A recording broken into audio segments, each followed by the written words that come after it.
I'm okay, brother. Well, we're moving on. Yeah.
Honourable members, Mr. Speaker.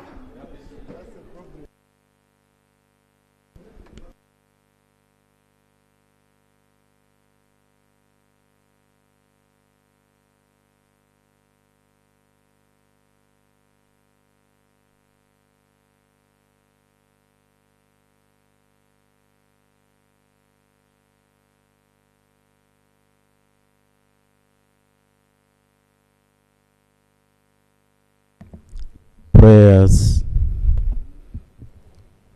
Almighty God, who in your infinite wisdom and providential goodness have appointed the offices of leaders and parliaments for the welfare of society and the just government of humanity, we beseech you to look upon with your abundant favor these your servants, whom you have been pleased to call to the performance of such important trust in this land.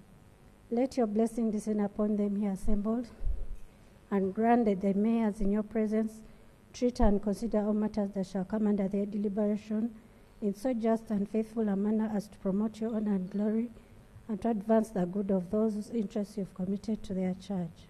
Amen.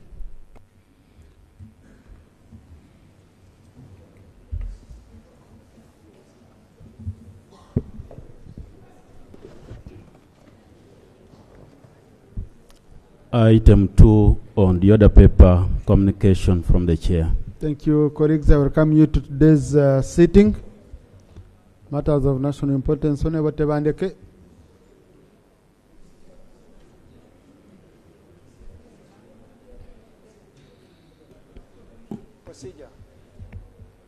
Procedure, Mr. Speaker. Thank you, Right Honorable Speaker. Just procedure, wait a little bit. Honorable Watkins, procedure. Thank you very much, Mr. Speaker, sir. And I take the opportunity to wish you a very happy and prosperous New Year. Mr. Speaker, sir, January 16, Madam Speaker directed government to present a report on the abduction and incarceration of Dr. Besigye.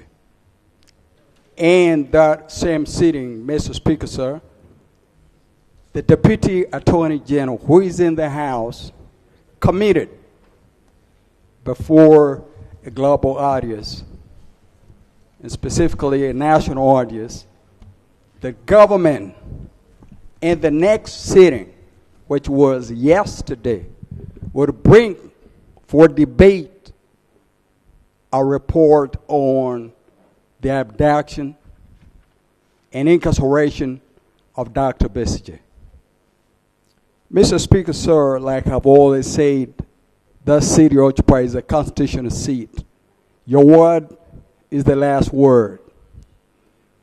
We can't turn this house into NARDS, National Advisory Services. This is a parliament of the Republic of Uganda.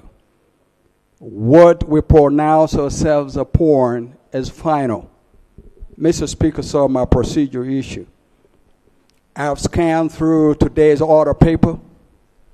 I don't see any commitment or any report reflected on the order paper in regard to the Dr. Besigye abduction and incarceration.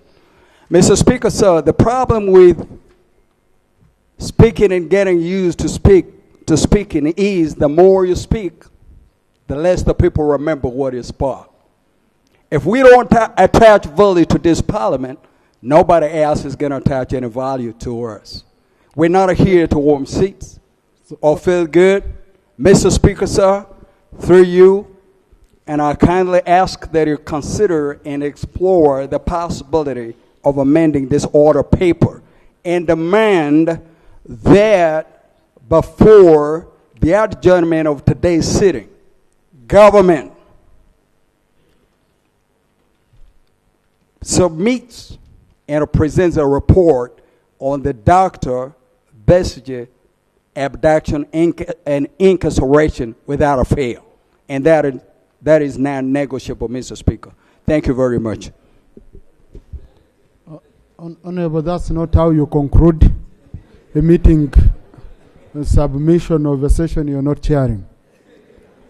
To begin with, that's not a procedure matter. Procedure matter is to do with the business we are handling today. That's number one. And I want members to have this clarification. I don't want us to be taking shortcuts under procedure. Let us not abuse that rule. The reason as to why we issue an order paper, Ari, is for you to reach out to the presiding officer in case you had an issue. Why I'm a bit late, I have been meeting members who have had issues asking me, why isn't this issue on the order paper? Why isn't? That's why we issue the order paper, Ari. We don't issue it on the floor. So, Honorable colleague, if you felt this was an issue which must be on the order paper, you would have reached out to me so that I also consult if the report is ready, and then I can be able to amend the order paper and I put it. Number two, the order paper is not done by the Attorney General or by a minister, so I don't want him to be accused. It's us who carry the responsibility. But I've taken note of your matter, okay? I'm going to consult with the clerk to see if the response of the Attorney General is ready, and I'll give it space on the order paper at the appropriate time. Is it, you wanted to say something?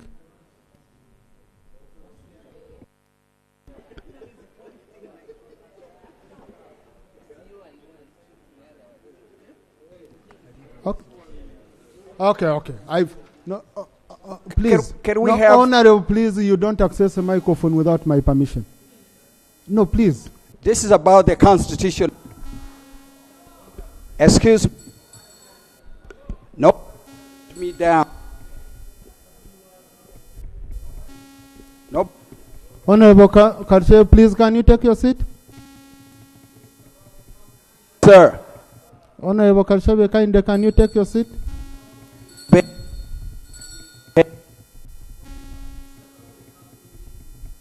Please. Speaker. But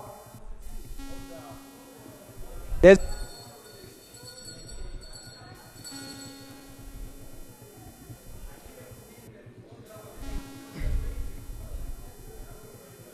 Thank you.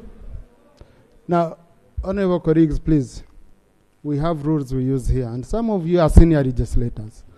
So let us not always push presiding officers to a certain, certain direction. Okay? Yeah. Honorable Attorney General?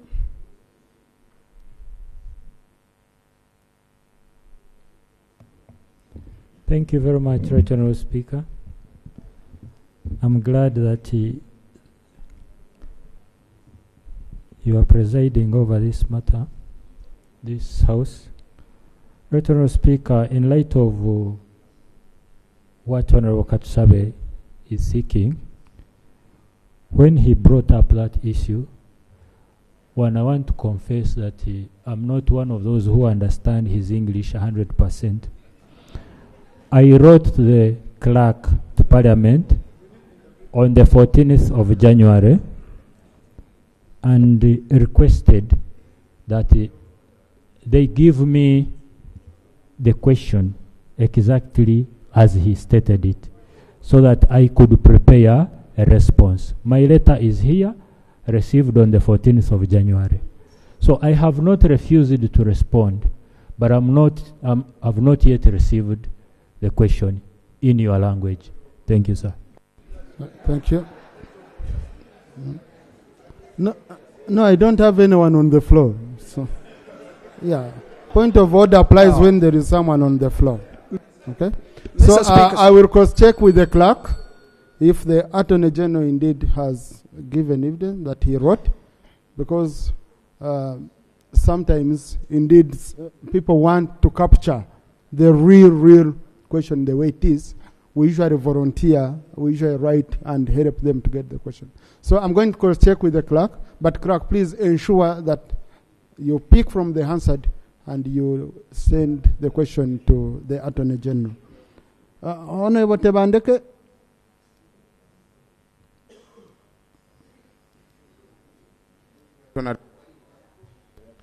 I rise on the matter of national importance. Right Honorable Speaker, 5 of my villages in Chitimbwa sub-county were subject to vandalism. Electricity wires were stolen.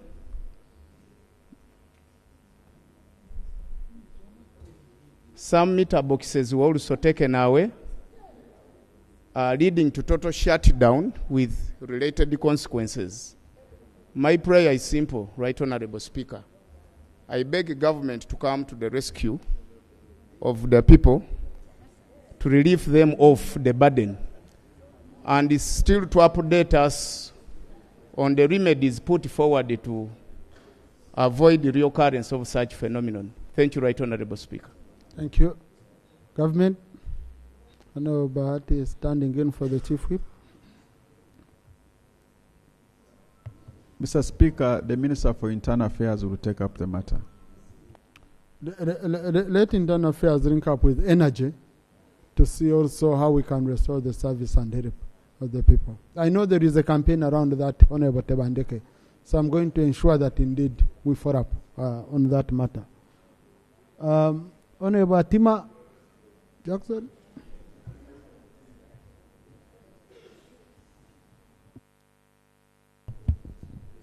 Thank you very much, Right Honorable Speaker. I rise on a matter of national importance. Right Honorable Speaker, the state of road section from Nebi to Arua City, areas like Kamukamu in Kuluva, Ochoko, Arevo, Bondo, and Olepi, which are now completely impassable. Right Honorable Speaker, many of my colleagues from that region have raised this issue on this house, on the floor here in this house, but no action has been taken, Right Honorable Speaker. Aware that Uganda National Road Authority has been rationalized, Right Honorable Speaker, I will pray that Minister of Works and Transport undertakes immediate spot filling to save motorists, travelers, and business communities to avert accidents, theft of cargo, as government looks for a longer solution. Right Honorable Speaker, we will also implore government, especially Minister of Internal Affairs, to support Uganda Police with the new patrol vehicles to patrol those sections that I have mentioned, because wrong elements now waylay trucks that move with goods and steal those goods. Businessmen have lost a lot of money in compensating for goods of their customers, especially traders like California Bus Company has lost a lot of money in compensation. Right Honorable Speaker, we really need an action on this. Thank you so much, Right Honorable Thank Speaker. you. The same matter had been registered by Honorable Feta Joffrey, so I hope it's well captured. Minister of Works, today where are ministers?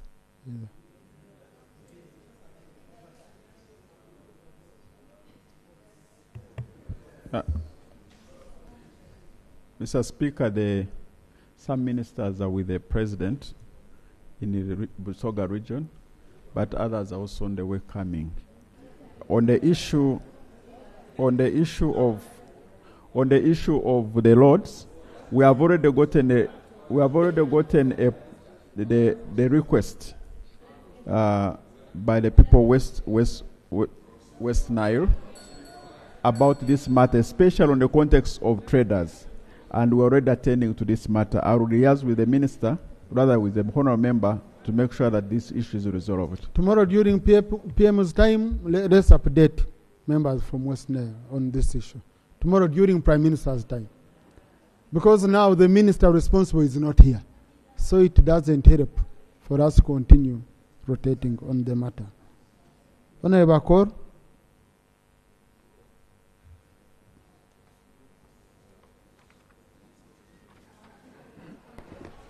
Right Honorable Speaker, I rise on matter of urgent national importance.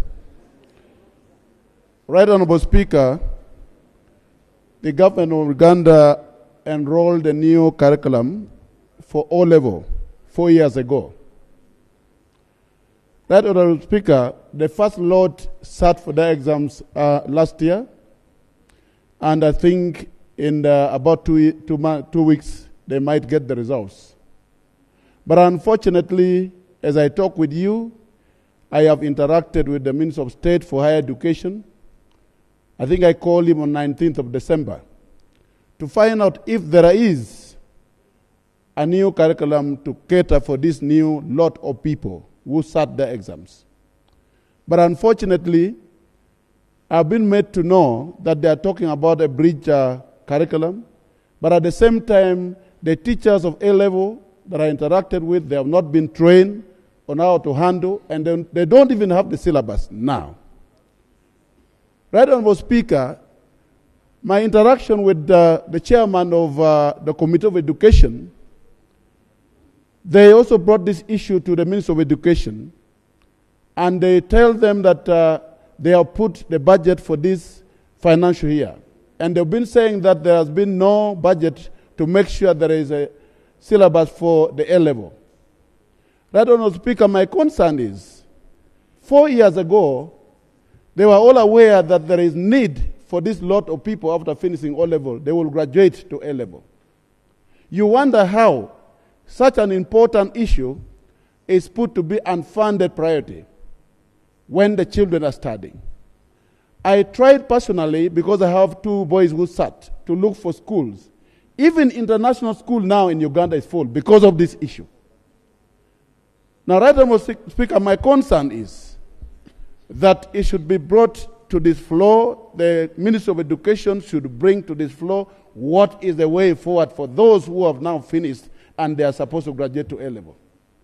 But at the same time, something needs to be done now, because we are going to lose this particular lot of people who have studied in the new curriculum, but they don't have, especially where they have to graduate, there is no proper syllabus for this country.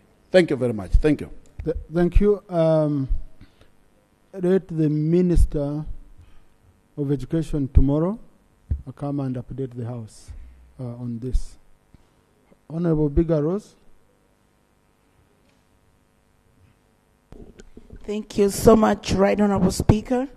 Right Honorable Speaker, I rise on a matter of national importance. Terego District has illegal gold mining in Odupis Sub-County, Okavu Parish in Onivu Village, which has contaminated the entire Ore River, causing a lot of disturbance to the people. And this river is shared both by Yumbe and Terego. These people do not have any document that allows them to do any mining, and there's nothing that shows that they are legal miners. My prayer is to request government to give us an update of what is happening, because these are Chinese who are based in Terego and crossing both Terego and Yumbe. Thank you, Right Honorable Speaker. This should also be handled tomorrow during PM's time. These are issues they should capture them. We refer them to the ministers during Prime Minister's time. We should get quick responses. I'm trying to avoid statements which will clog the order paper, yet we are going into a very critical period of budgeting. Honorable Babiku, Jessica.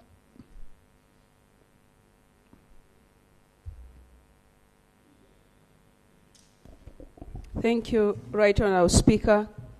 I rise on increased rate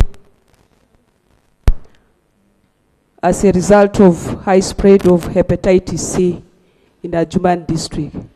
We have challenges associated with early testing because we don't have the reagents. The samples are brought to Kampala, and each sample costs 250,000. The second challenge is about getting the treatment. A dose takes from 1.8 million to 2 million. Therefore, many people are dying because they cannot afford. And my prayers are, one, let the reagents be taken to the district, because this disease is manageable. It can be treated. Two, let us have the medicines at the hospital so that people can be treated. Thank you. Thank you. Minister for Health.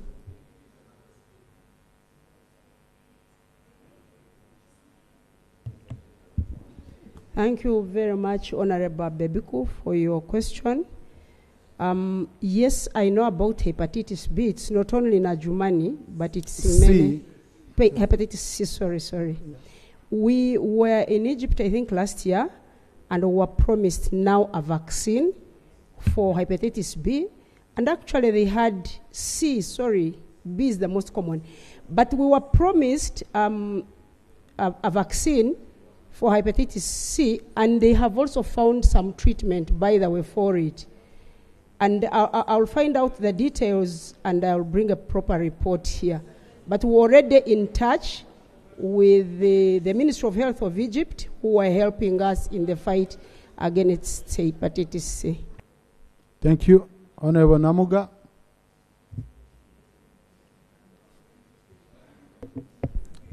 Thank you, Right Honorable Speaker. I have a very simplified but important matter in regard to labor unregulated labor externalization.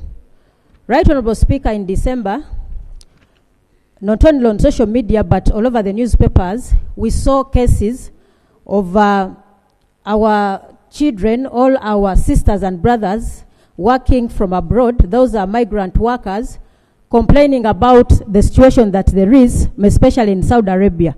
Right Honorable Speaker, in specific, we had a case of Nambalira Prosi, who comes from my constituency, that is Maogola County, Sembabule District, who was stuck in Medina in the hospital. I want to report that I thank the embassy that they intervened, and this girl was picked from Medina to jihad the embassy.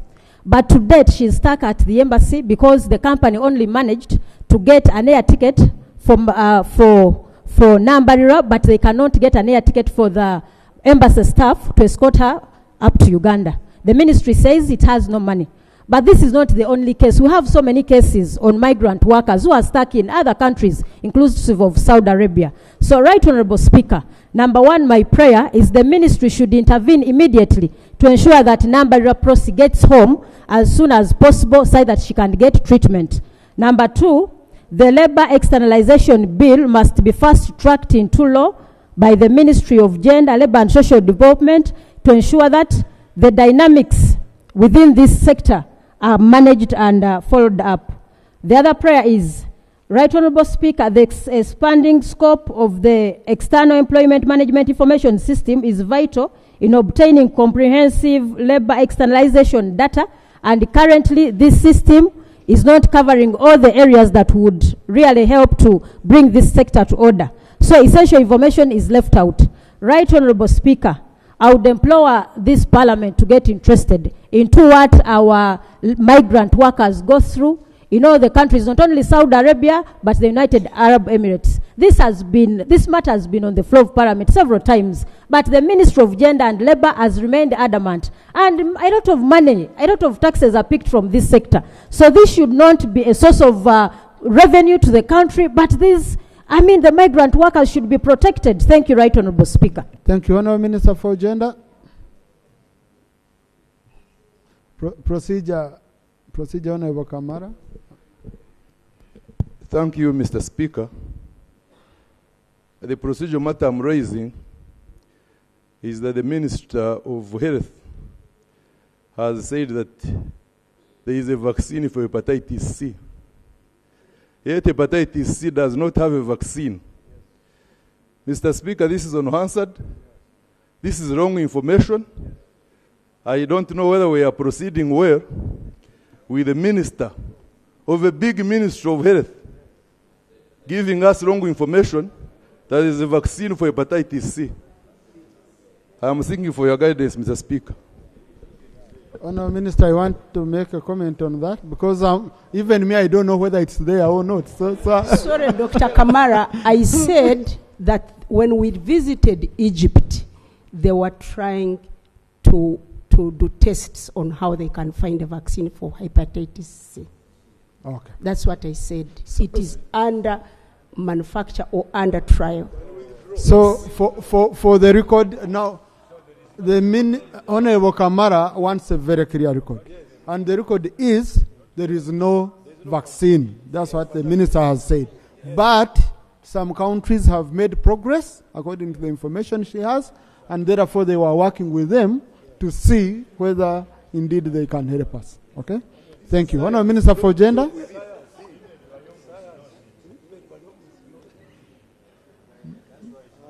Honourable Badiomuns wanted, sorry, Honourable Minister, your colleague Honourable Badiomuns wanted to give us his expert advice as a doctor. Thank you very much. Right, Honourable Speaker. Yes, vaccines, before they are declared for public use, they go through trials. And the trials, it's a process. And the clinical trials usually start with the animal models. When you reach the clinical trials, they are tried on human beings. So the Honourable Minister of Health is right that there are several clinical trials going on to test the efficacy and safety of the vaccines for hepatitis C. So I just wanted to clarify, to confirm what the Honourable Minister of Health is saying. Thank you. Yes. Thank you. Thank you, Honourable Minister.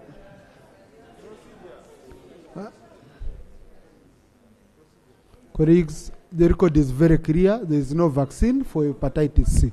So we don't need to really add on anything. Colleagues, in the public gallery this afternoon, we have a delegation from the African Institute of Investigative Journalism and Friends of Zoka. They include Mr. Solomon Serwanja, team leader, Mr. Amanzur William Leslie, and Mr. Nwari John Bosco. These are the people who brought to the limelight so much the issue of the depletion of Zoka forest. Last time when I commented on it, I have last week I received a report from the Army Commander for 4th Division telling me that indeed they've done very, very good progress in stopping the charcoal burning around Zoka forest. So, but you remember I had assigned a committee. So the committee chair for natural resources promised me they'll be going end of this month to Zoka forest for fact finding. And I told him to even capture videos so that once he's presenting the report here, we see the evidence very clear. So we want to thank the team for the good work done protecting our nature. And please join me once again in welcoming them. Thank you. Sorry, I had the Honourable Minister coming on. We've interrupted her several times.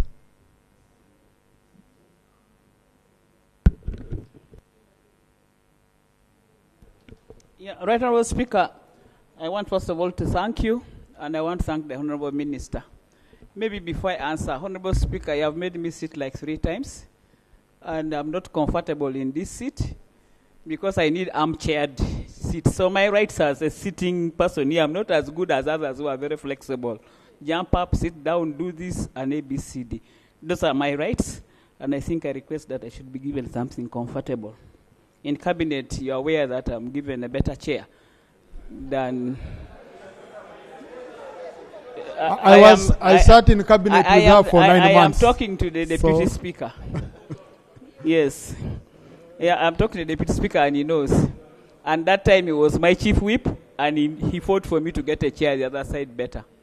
So I want just to say that I want to thank Honorable Nabuga, and I want to report that she has brought in about 4 areas of complaint. But I want to inform the House we are not adamant as a ministry. Even that person to be moved to the embassy was the work of the ministry. But I want to say that I'm going to take whatever you have said to the right minister and ensure that we follow up on that particular lady to be brought back to Uganda, because it's really the role of the company as per the agreement. So why don't you listen? Then I finish. You finished when I was listening. Now if you make me to sit down, I will not stand up. Now, Honourable Minister, the answer is going to be, because they don't know whom you're talking to. You know, you know, I'm a senior member of this house, and when I know that the rules say you listen to the friend where he's talking, then you can get up. Just a few lessons. So I wanted just to say that you have mentioned the girl was taken to an embassy of Uganda. And that's like a holding position. But again, as a ministry, we are following up with the company to ensure that this girl is brought to where? To Uganda. It's our role as a ministry. The other issues that you have mentioned about the information system or whatever, I will agree with you that we are all working in the right direction. Because these are citizens of what? Of Uganda. But because of labor issues, these children volunteered to go to those countries. But I want to say the minister in charge of the docket is going to be informed, and these issues will be answered to you, Right Honourable Speaker. She's even arriving, and we work in partnership. I know what is in labor, but I think she has come.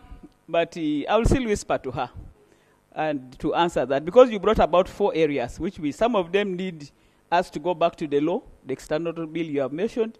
Some of them you have brought about the information system, which we try to put into track where the girls are. But of course, we must also understand there are those ones who go through the porous borders who are really not in our control. So I want to thank you. Right Honourable Speaker, the right person has come. Thank you. But she has no right information, unfortunately. So, anyway, just let me handle it this way, okay? Let me allow Honorable specifically the issue of the lady only. The rest, the sector committee will be handling. Right Honourable Speaker, the lady I'm talking about has spent now 2 weeks at the embassy. The embassy claims that it has no money to bring her back. The company we're talking about, Fabulous Company, the license expired. The ministry says that they are no longer in control of the company. So the embassy has no money to bring the lady back. What we want is confirmation and commitment that you are going to help this woman to come back home and get treatment. What's as simple her as name? that. What's her name? Nambalira Prosi. She's stuck at the embassy for 2 weeks. She's sick. She wants to come back home for medication. We have Jihad Embassy, Saudi Arabia. Riyadh, Saudi Arabia. We have a ticket for Nambalira Prosi, but your staff at the embassy wants us to pay for her to escort her back because she's mentally deranged. So kindly help us to make a commitment of when you are going to support your embassy to bring her back. We already have her ticket. We only want your commitment that you are paying for your staff to return her back. Honourable Minister.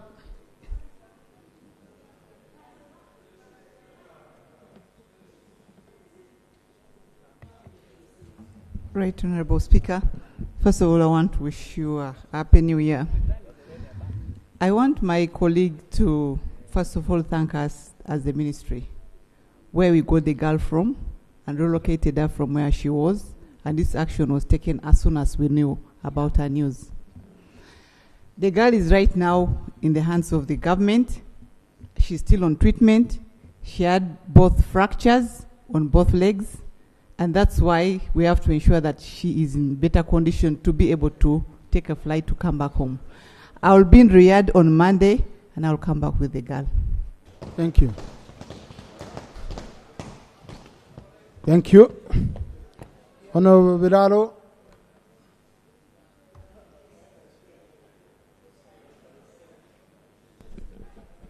Thank you, Right Honourable Speaker. I'm raising on a matter of national concern about failure by government to supply water to Nyakashaka Town Council. Right Honourable Speaker and honourable members, in the year 2004, government, through a Mezimarunji project, procured a water source to supply water in this area of Nyakashaka, and the population got excited about the promise. In 2012, government again resumed that first program of Mezimarunji failed.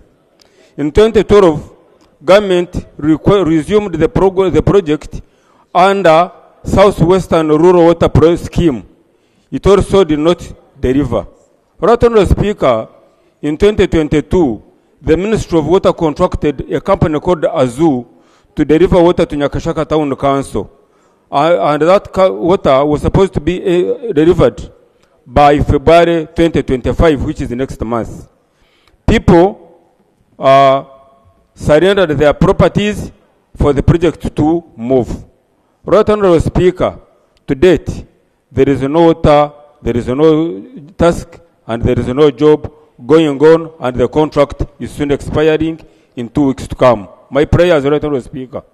1, I request that the Ministry of Water steps in using forced account approach, since all these contracts have failed to implement the project in Nyakashaka, Buhweju West. 2, government goes to Nyakashaka to consult the people and give them assurances about their promises that they will ever deliver water.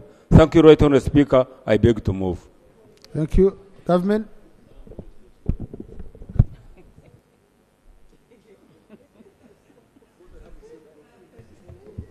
The Right Honourable Speaker, as I mentioned, there are a number of ministers in the House, and some of these questions require sector ministries. So I request that tomorrow the Minister of Water comes here and makes a response to this. During PM time? During PM's time. Chamuswa.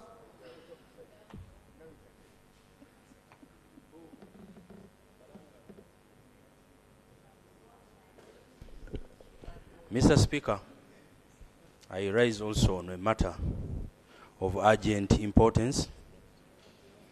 Mr. Speaker, the night that made yesterday, heavy winds blew and they are storms, but they are strong in nature. In our language, we call them ensoke. They took away houses, crops, animals, and fishing boats. Mr. Speaker, the affected villages are Bobeke Rwazi Fishing Village, Kande, and Bulega of Bobeke Island in Bobeke sub-county of Kalangala. Mr. Speaker, over 50 homesteads, or people who were living in them, were left homeless. A number of them, Mr. Speaker, now the rains on the islands are very serious, have nowhere to put up. Mr. Speaker, my prayers are that Ministry of Disaster Preparedness prepares to visit and assess, but not only visiting, with at least some immediate, to start with, relief in food and shelter in iron sheets. Mr. Speaker, also I make prayer that it was formerly Meteorological Authority, but the department in that ministry should now carry out more research with the climate change, Mr. Speaker.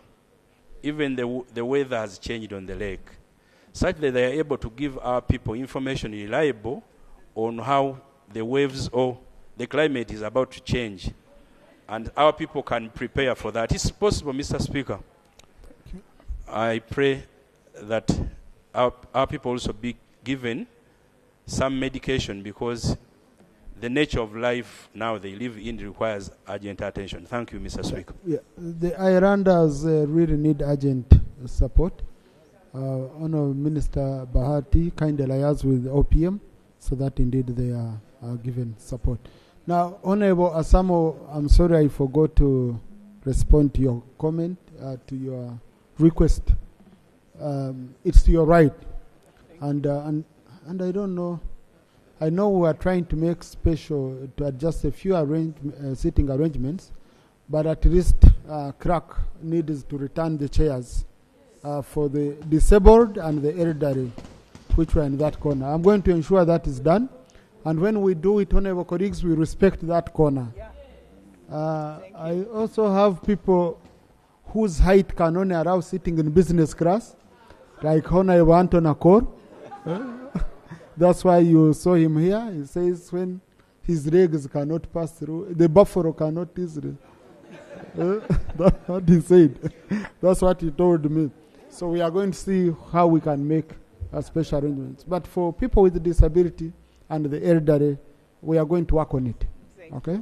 Kindly Crack, take note. Sergeant at Arms, please take note of that, and we address it urgently. Wow. I'm having, I don't know today, the issues are really many, but some are very, very urgent. No, allow me to first finish my procedure also here. Issues. Dr. Bukenya. then Emmanuel Rotara, then Santarum. Thank you, Right Honorable Speaker. Right Honorable Speaker, one of the key responsibilities of this government and what has been one of its key achievements has been ensuring security of people and their property. However, in the last 8 weeks, we've had increase in insecurity in Bukuya as a result of panga-wielding men that come at night, popularly known as Vijambia. We've had 6 incidents, one of which was fatal, but the other 5, the victims were hospitalized. Right Honorable Speaker, I want to thank the police that with the minimal resources and personnel, they managed to arrest some of these criminals and paraded a few of them in court. However, when you interact with the police and with the community, you realize that there are very many who are still within, and my prayer is that the Ministry of Internal Affairs intervenes and deploys vehicles, fuel, personnel, and technical expertise to help us crack the units of these criminals so that people of Bukuya can go back to their normal life. I thank you. Minister for National Guidance, can you guide the nation on such matters? What do we do?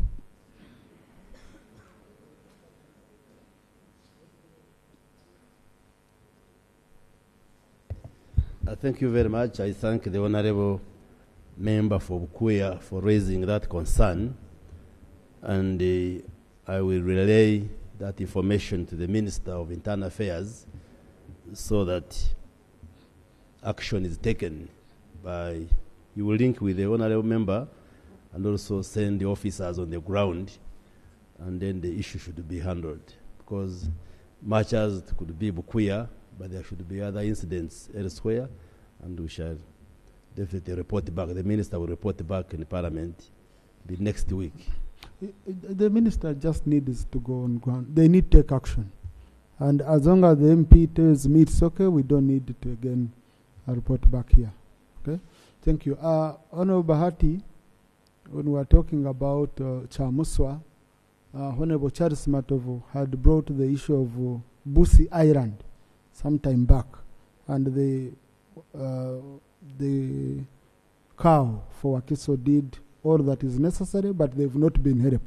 So please also include that to ensure indeed those islanders are helped. Honorable Emmanuel Rotara. Thank you, Right Honorable Speaker, for the opportunity. Right Honorable Speaker, I arise on a matter of national importance regarding Katerema Secondary School in Osia Sub-County, West Budama South constituency. That's the constituency that I represent.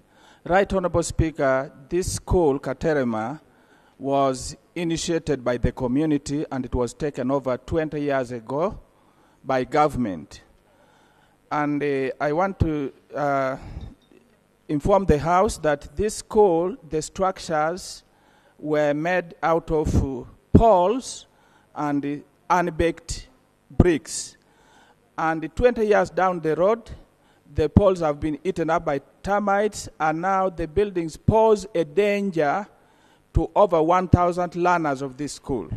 Right Honorable Speaker, my prayer is that government should visit this school and see the possibility of putting new structures that will provide a conducive environment for learners, but also that will uphold the lives of these learners. It is really, really in a very dangerous situation, and I'm surprised that 20 years down the road, government has not ventured to put up the right structures in this school in accordance with the policy of at least one secondary school per sub-county.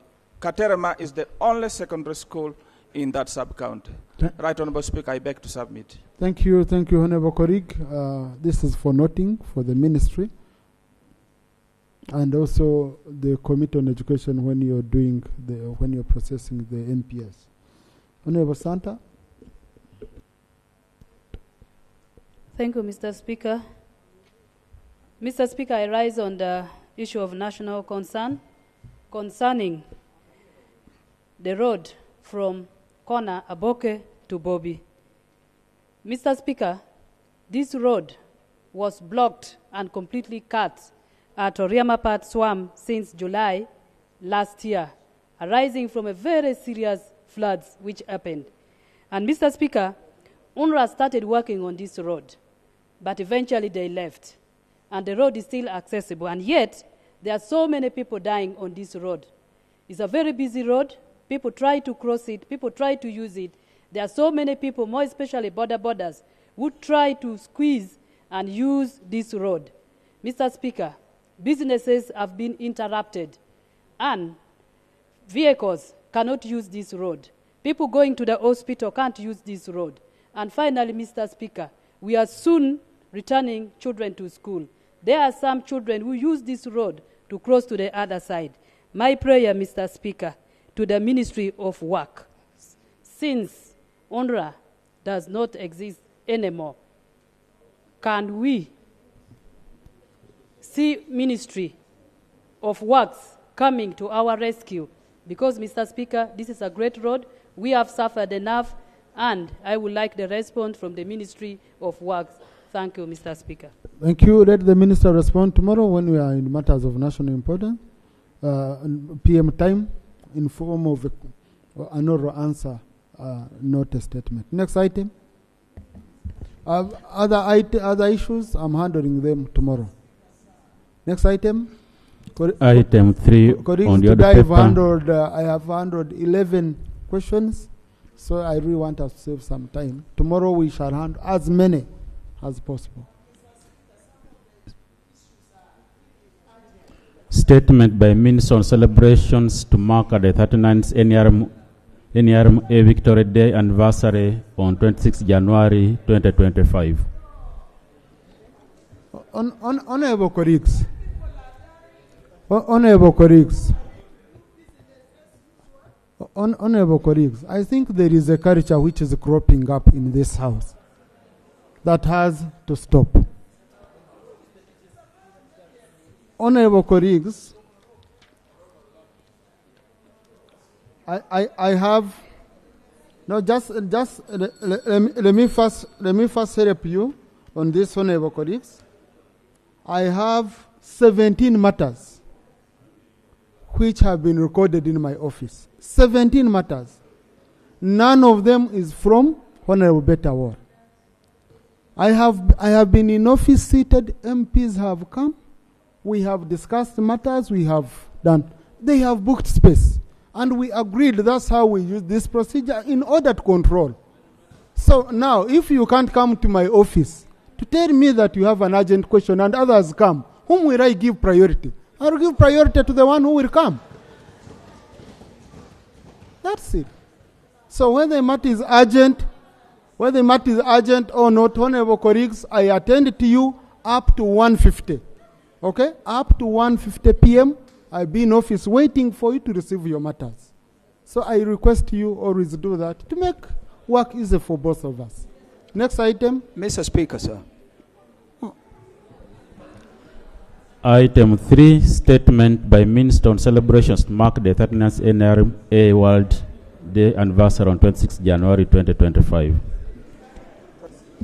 Right, Honorable Speaker and Honorable members. Honorable Minister, please, you're on the microphone. Right, Honorable Speaker, Happy New Year and members. Right, Honorable Speaker and members, allow me to rise to make a statement on behalf of the Minister for Presidency regarding the forthcoming 39th NRA Victory Day anniversary celebrations, which will take place on Sunday, 26th January 2025. Right, Honorable Speaker and Honorable members, Cabinet on 3rd September 1987 directed that 26th of January be gazetted as a public holiday. It's upon this background, Right Honorable Speaker, that the nation on 26th January 2025 will celebrate the 39th NRA Victory Day anniversary. The anniversary celebrations is an opportunity to remind our young generations of the sacrifices made by Ugandans to cause change that ushered in the current peace and socio-economic transformation that is prevailing in Uganda today. Right Honorable Speaker, over the last 39 years, Uganda has witnessed socio-economic transformation indicators never seen before, guided by the correct philosophy, ideology, and strategy of the NRM government, which enabled the economy and society of Uganda to go through 5 phases since 1986.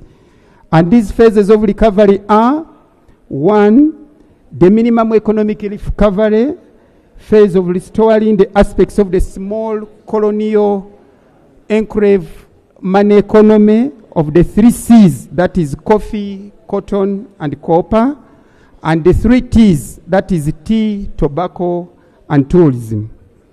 The second, expanding that enclave with more production of coffee, tea, and others. The third phase, Right Honorable Speaker, the diversification of the enclave economy by commercializing the production of bananas, cassava, milk, fruits, palm oil, cocoa, fish, beef, and others. The fourth one is adding value to the sum of these raw materials, such as cotton, fruits, milk, tea, timber, sugar, etc. And the last phase, where we are now, Right Honorable Speaker, is the knowledge economy, through the production of vaccines, the automobile industry. These measures have enabled, Right Honorable Speaker, the economy to grow from United States dollars 1.5 billion 1986 to now United States dollars 55 billion by foreign exchange method, and USD 180.29 billion by public-private partnership method, which we intend to grow to United States dollars 550 billion through the 10-fold growth strategy of the next 10 years. Presently, Right Honorable Speaker, at United States dollars 1,182 per capita, Uganda has entered the lower middle income status. Right Honorable Speaker, all those phases have been supported by improved infrastructure, like motorable roads, border-to-border connectivity.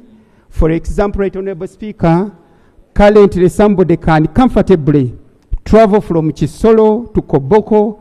We are now flying the cranes in the skies. Mention the electricity supplied. In short, the development of our economy is unstoppable.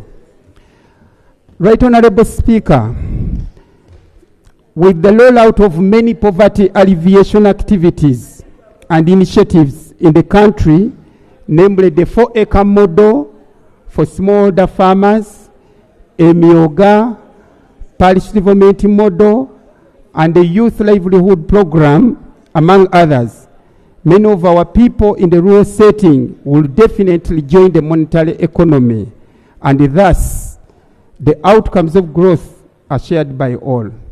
Right Honorable Speaker and members, the theme for the 39th NRA Victory Day anniversary celebrations is 39 years of NRA.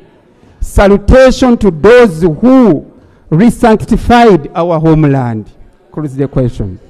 Right Honorable Speaker, the above theme reminds all of us the brave men and women who stood up for those who could not stand up for themselves at a time of political turmoil in this country. So we are talking of 39 years of re-sanctifying our country, which is indeed worth celebrating.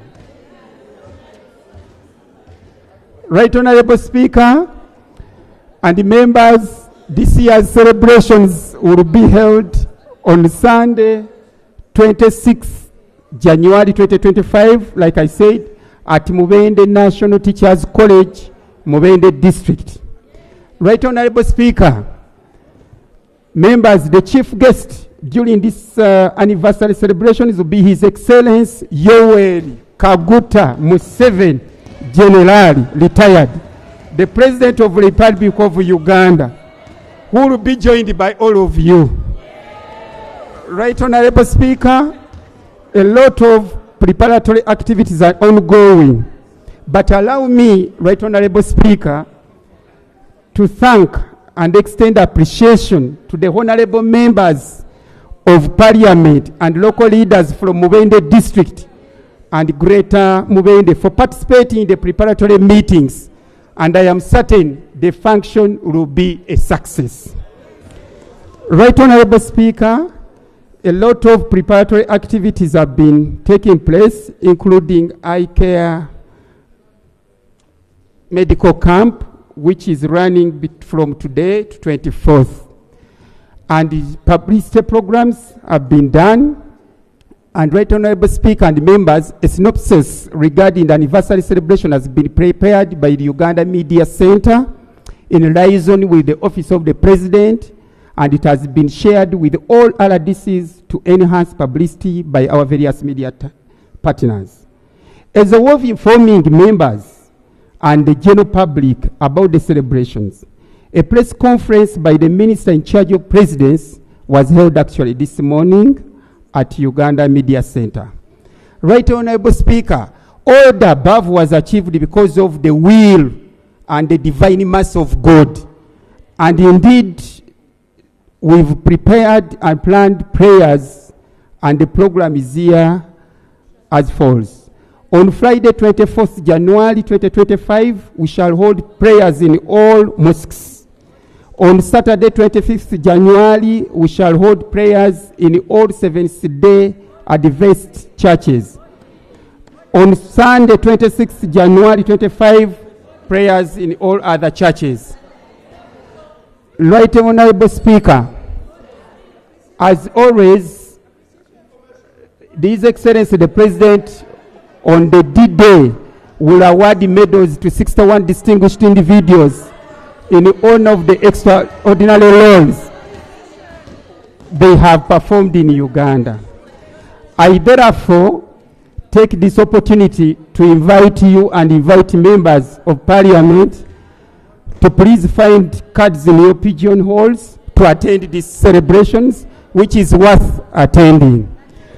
Right Honorable Speaker, on the issue of securing the place is 100% secured by Uganda Police, assisted by sister agencies. I beg to submit. Thank you. Ropu, you want to be the first one? So, honorable colleagues, I'm going to pick 4 from NRM, 2 from opposition, and 2 from independents. Yes, so that we got other program. On NRM side, I'm going to pick the member from Mubende. I have Honorable Kabanda. I pick Honorable Saro Pendi. I pick Honorable Kangwaje. And I need I need Honorable Feta also to present. Now, then on the independence, Honorable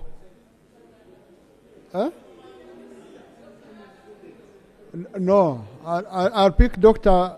Byakatonda and my sister Ramwo. Yes, I'll pick my sister from Ramwo. From opposition, I'm picking the leader of opposition and the woman MP Ruero. Yeah. Honorable colleagues, in the interest of time, let's. If time allows, I will see if I can be a bit flexible. Each one 3 minutes. Right Honorable Speaker, in 1985, there was chaos in our country. My parents were dating. And in January of 1986, the NRA took power and there was tranquility at the time. My parents eventually gave birth to me in 1986 December, that very year. Right, Honourable Speaker, my parents had a debate about the name to give me. And they wanted to name me Yoweri, in memory of the man who led the war to bring tranquility to our country. But as they had further debate about it, they decided to give me the English version of the name Yoweri. And that's how I get to be called Joel. Honourable Speaker, when I look back at the 39 years of the man after whom I was named, I am disturbed. I am disgruntled. And I think that the hero after whom I was named became a shadow of his former past. I have a little book, among other books in my house, called the 10-Point Program. It's a little book. I want to encourage especially members of the NRM to read that book, because I'm sure many of you have not read it. You just hear about it. Please get a copy of that book, the 10-Point Program. It's a very small book. You can read it in even 30 minutes if you're a fast reader. The 10-Point Program. An amazing book. Honourable Speaker, point number 7 of the 10 points is elimination of corruption and misuse of power. If I'm to use just that yardstick, if I had more time, I would go over all the 10, but I'll just dwell on that number 7. Elimination of corruption and misuse of power. Honourable Speaker, we lose over 10 trillion shillings to corruption every year under the NRM government that promised to eliminate corruption. I hope that you score yourselves and see how you are doing today. And by the way, the report of 10 trillion shillings, that's your government report. If it was my assessment, you would say, Lope, you're just making these things up. I hope that you assess yourselves. Misuse of power, right, Honourable Speaker. There was a time, I was in the media, and some research was done among the citizenry. And each time that research was done, they were asking, are you more confident of police or UPDF? Each time that research was done, the citizens would say they were more confident about the UPDF. They prided themselves more in the UPDF. That's the army that brought this regime into power.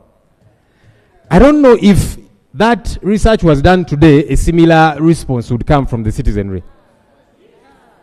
Honourable Speaker, there are some officers of the UPDF, both senior and junior, who respect the rule of law and whom we salute and acknowledge. But, Honourable Speaker, there are some senior and junior UPDF officers who totally disregard the law. We see some of them threatening to behead leaders in this country, to hang others in this country. They call some of their colleagues buffoons. They are fellow senior officers in uniform. I hope that you can score yourselves on the misuse of power that is held by some of these senior officers. Finally, Right Honourable Speaker, court-martial, which was introduced by this regime to discipline serving military officers, has become another example of misuse of power. Civilians are arraigned before this court, persecuted in a manner so wanton, they'll be denied bail for 4 years and more. Leaders in this country, respectable leaders like Dr. Kanokiza Besigye, who fought to bring this regime to power, is now being persecuted under the court-martial. I hope that this regime can make a good assessment of yourselves 39 years down the road. And hopefully you can be ashamed of certain things, the same way you are celebrating some things. And it's okay to celebrate certain things. But I hope you can say, this is shameful, we need to do better. Thank you. Thank you, Honourable Kabanda.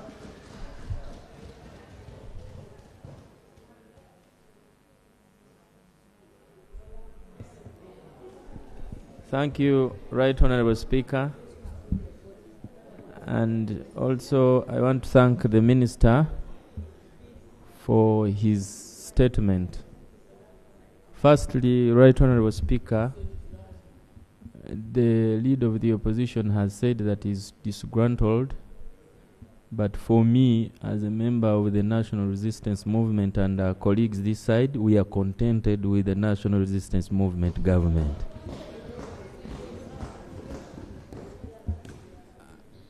Right Honorable Speaker, allow me to thank His Excellency the President, the Minister for the Presidency, and the Cabinet for allowing to host these celebrations from Mubende. Thank you so much. You all remember that the liberation war started from my constituency. That is Kabamba, where we have Kabamba 1 and Kabamba 2. And Mubende district, having made such huge contribution, we had never hosted any celebrations. And we want to thank His Excellency the President for accepting to host these celebrations from our district. We are so grateful. Right Honorable Speaker, Mubende district has been and will continue supporting the NRM government because of the many achievements that we have received from this government. And we are very grateful for the contribution that the government has given to the people of Mubende. Right Honorable Speaker, for those who don't know, Mubende district is one of those districts that has benefited a lot in this government.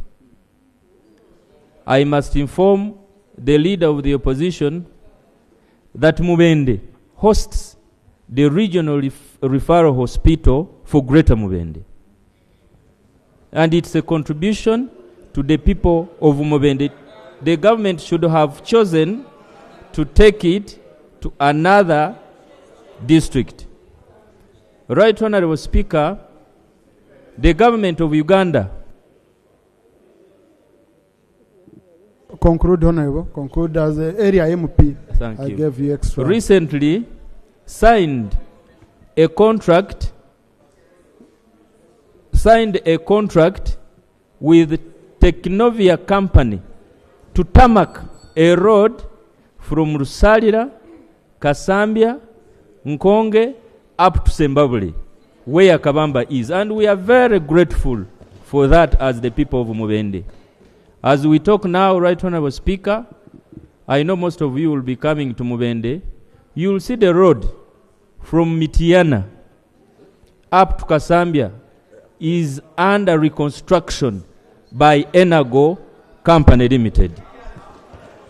The road from Mubende to Kakumiro up to Hoima is tarmacked by the NRM government. You can cross from Guru, you go to Masindi, go to Hoima, come up to Mubende without passing through Kampala. Now the government is going to work on a road that I have just mentioned. So you'll be able to connect from all parts of the country through Mubende without going through driving on a Maram road. That's a contribution for the national resistance movement.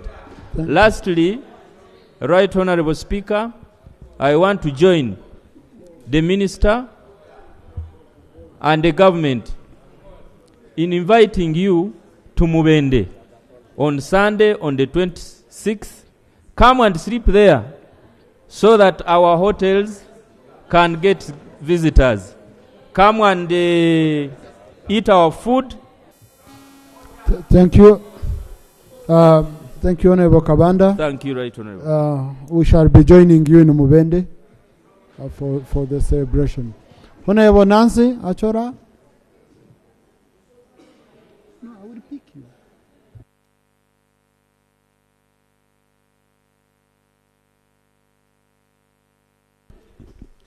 Thank you so much, Right Honorable Speaker and colleagues. I want to thank the Minister for presenting the achievement of the NRM government in the 39 years of its achievement. Right Honorable Speaker and colleagues, as NRM government has made progress securing the future of this nation, we want to attest that there are so many things that has happened for the citizen of this country. Moving forward, as we dream to achieve also the 40th anniversary, I want to implore us, especially the President of the Republic of Uganda, to look into consideration, apart from the PDM programs that has successfully been embraced by the citizen in this country, there is a lot more that we also have to do, especially supporting and establishing the VSLAs, which is everywhere in all the 146 districts in the country. When you look at my colleagues, the women MPs and the direct elected member of parliament, there are so many village groups that we are empowering in the villages. So we need, as NRM government, to embrace and add on what colleagues and those people who have already started doing things on their own. But otherwise, citizens out there, they know what the government has done through the good leadership and the stewardship of the NRM government. When we talk about issues of corruption, it starts with you, whether you're in opposition and you're also on the NRM government. And if you're at opposition side, what have you done to fight the corruption scandal in this country? It is all our roles to fight corruption and do what we preach, and not only what we say, but not what we preach. I beg to submit, Right Honorable Speaker, and wish a very happy 39th anniversary. And I also want to implore my sisters and brothers who are on the noob side. The NRM government has done so many things. Even when you wake up to shout and abuse, the government has given you freedom of speech. You have the freedom of speech. You are able to demonstrate wherever you want to demonstrate. The government has given you all the power, because power belongs to the people of this country. So it is a high time that you also join the ruling government and we move together. Thank you, Honorable Saro Pendi.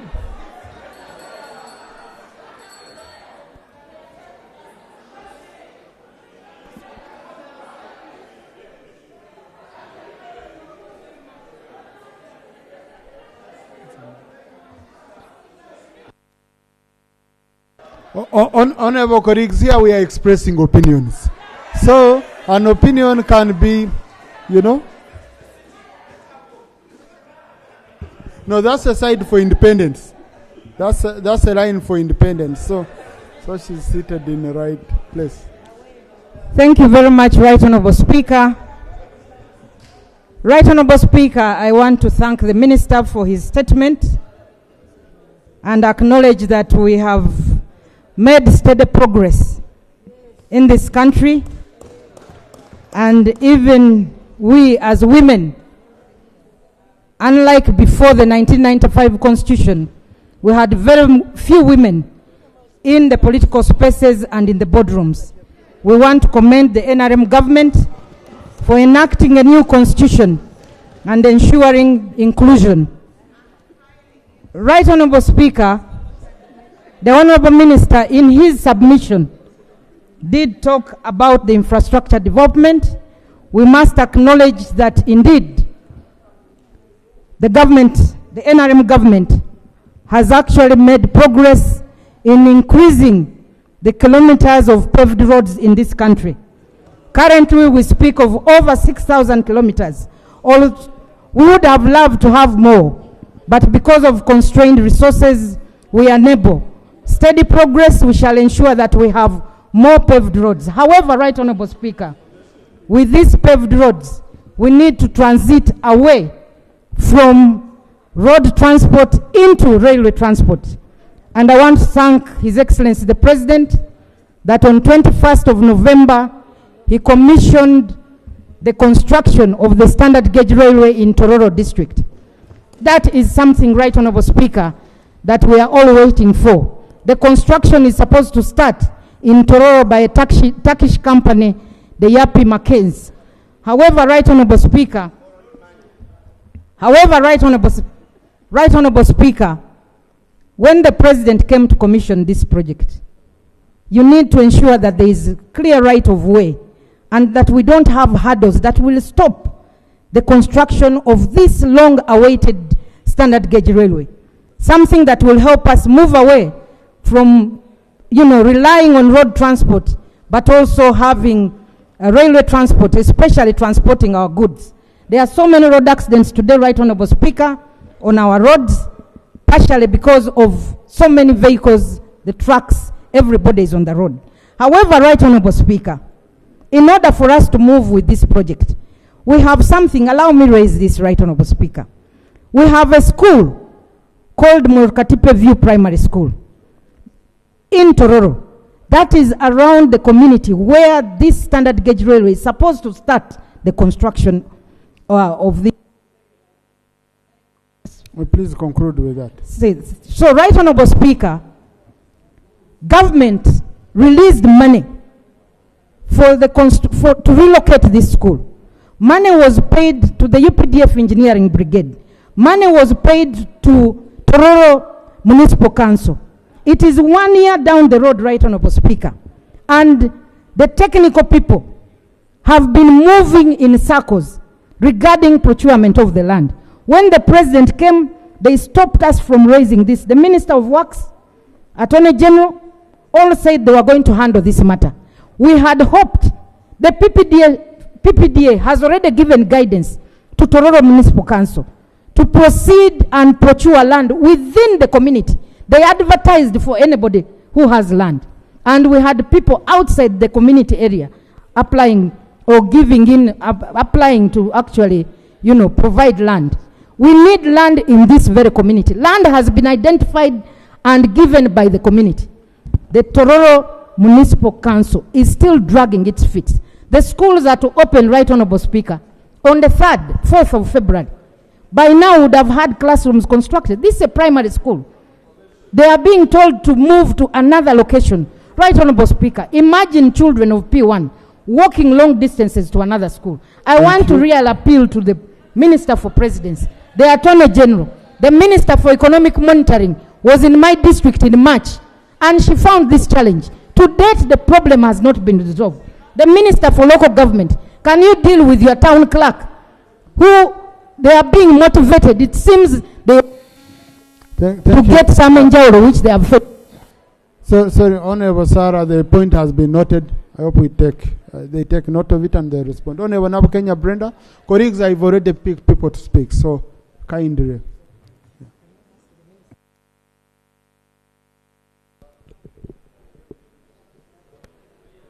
Thank you, Right Honourable Speaker.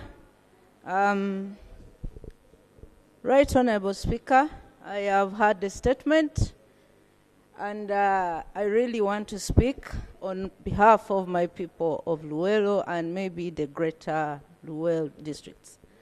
First of all, I don't think it's very necessary even to have the celebrations. We can take stock in your cabinet meetings and also make a statement here. The funds you're using to celebrate can be used to do one big project that can really, that is one way of accounting to the people, instead of spending funds in celebrations. Right Honourable Speaker, I want to inform this August House that we have several places where the skulls of our people are deposited. They are in dilapidated structures without covers. If you go to Sambwe in my district, Ndeje Town Council, if you go to Wabsana, that is Chichusa Sub-County, If you go to Butuntumula, you can even cry tears. The NRM government has stayed in power 39 years, but the occupation in the Luwelo district is 44 years. But nothing has been done to better where the skulls of our people are. But now you're going to Mubende to celebrate 44 years. For what? Right, Honorable Speaker, we need to speak about this because we need to better what is happening. Right, Honorable Speaker, most people are not compensated. In the 9th Parliament, I was a member, I raised this matter. I was told by the then Prime Minister that a sitting government does not pay for rebel activities. But the government and the rebels are the same people. Even in this same Parliament, in the Prime Minister's time, I raised this matter. Because our people are poor, right, Honorable Speaker. I was given the same answer. So I am wondering why the NRM government is going to celebrate. Let's listen to our colleague. Let's listen to our colleague. Why are you going to slaughter cows, cook rice, when people are demanding for 5 cows, 20 cows, 30 goats? That money can be used to compensate our people. It is very unfortunate that you think it is all well. It is not well, Mr. Speaker. We demanded for food processing industry because our people supported the rebel groups thinking that we will have a better country. We will see peaceful change of power from one person to another. Conclude, Honorable. Conclude. Our people died in vain. I must tell you that. We wanted democracy. We wanted to see the rule of law. We wanted to empower our people economically. But you can see all the border drivers. When you take stock, you will realize that they come from Bulemezi. They come from, because there's a generation that died. There's a generation that didn't go to school. Instead of taking stock and empowering our people, you're going to go sit in tents, dance, when our people are in a border economy. Right, Honorable Speaker, this is not fair to the people who lost their people and all those who are involved in the war. You need to take stock, account to us, and also make sure you better the economics of our areas. Imagine demanding for food processing industry. 40 years down at right, Honorable Speaker, we haven't. Even the roads. And now you're telling us to come and join you. We can never join you because our people died in vain. Thank you. Thank you. Specifically, issues of Honorable Brenda, the Minister for Luwelo is here. I will, no, later, Honorable Minister, at the end. I will request you to respond to those issues. Honorable Yakatonda, Honorable Kangwaje, Honorable Feta. Thank you, Right Honorable Speaker and colleagues. I want to commend the Minister for the statement. Right Honorable Speaker, echoing the word of one scholar, Washington Nick, he said success has got so many good fathers, whereas failure is an orphan. Right Honorable Speaker, the achievements brought in by the grandsons of Uganda has showed a lot of results. However, I would like to urge that we could actually look at profiling. Please, let's have serious. We could look at consider profiling the successes. Wait. Just colleagues, let's listen to one another. Let's have sanity. My appeal, Right Honorable Speaker, is that we could profile the successes and the pending issues. For example, Right Honorable Speaker, recently they have come up with a program where they can have pre-activities where they are normally building amenities like health centers. That has spoken a lot of volumes, and actually members in the communities appreciate that. Recently I was in Kalangala. I found UPDF building a maternity facility. In Chibuku they had a maternity at one facility called the Kadama, Kirika, and a number of districts. Budaka, and many other places. So I would urge that we could be having maybe a 2 weeks activity, for example, tree planting, so that the masses can understand the importance of the revolutionaries and what has been achieved. Then, Right Honorable Speaker, for example, when we talk of pledges, recently government compensated the war claimants under the cooperatives. And this was quite a substantial amount of money. So, Honorable Minister, I think the government should actually, the party should profile, the government should profile the success and the pending issues, so that at least we can be able to conclude on this. Right Honorable Speaker, like all of you put it, we are asking for more. Others, I would like to congratulate the President and the team, all of us, for attending this day. I thank you so much. Thank you, Honorable Kangwaje. Then Honorable Feta. We conclude with Honorable Feta. Thank you, Right Honorable Speaker. Right Honorable Speaker, allow me also to add my voice to commend the Minister for his elaborate statement. Right Honorable Speaker, Martin Luther King had this to say, that the right is right even though the majority says it's wrong. As long as it's right, you can easily touch, feel, or taste because it is right.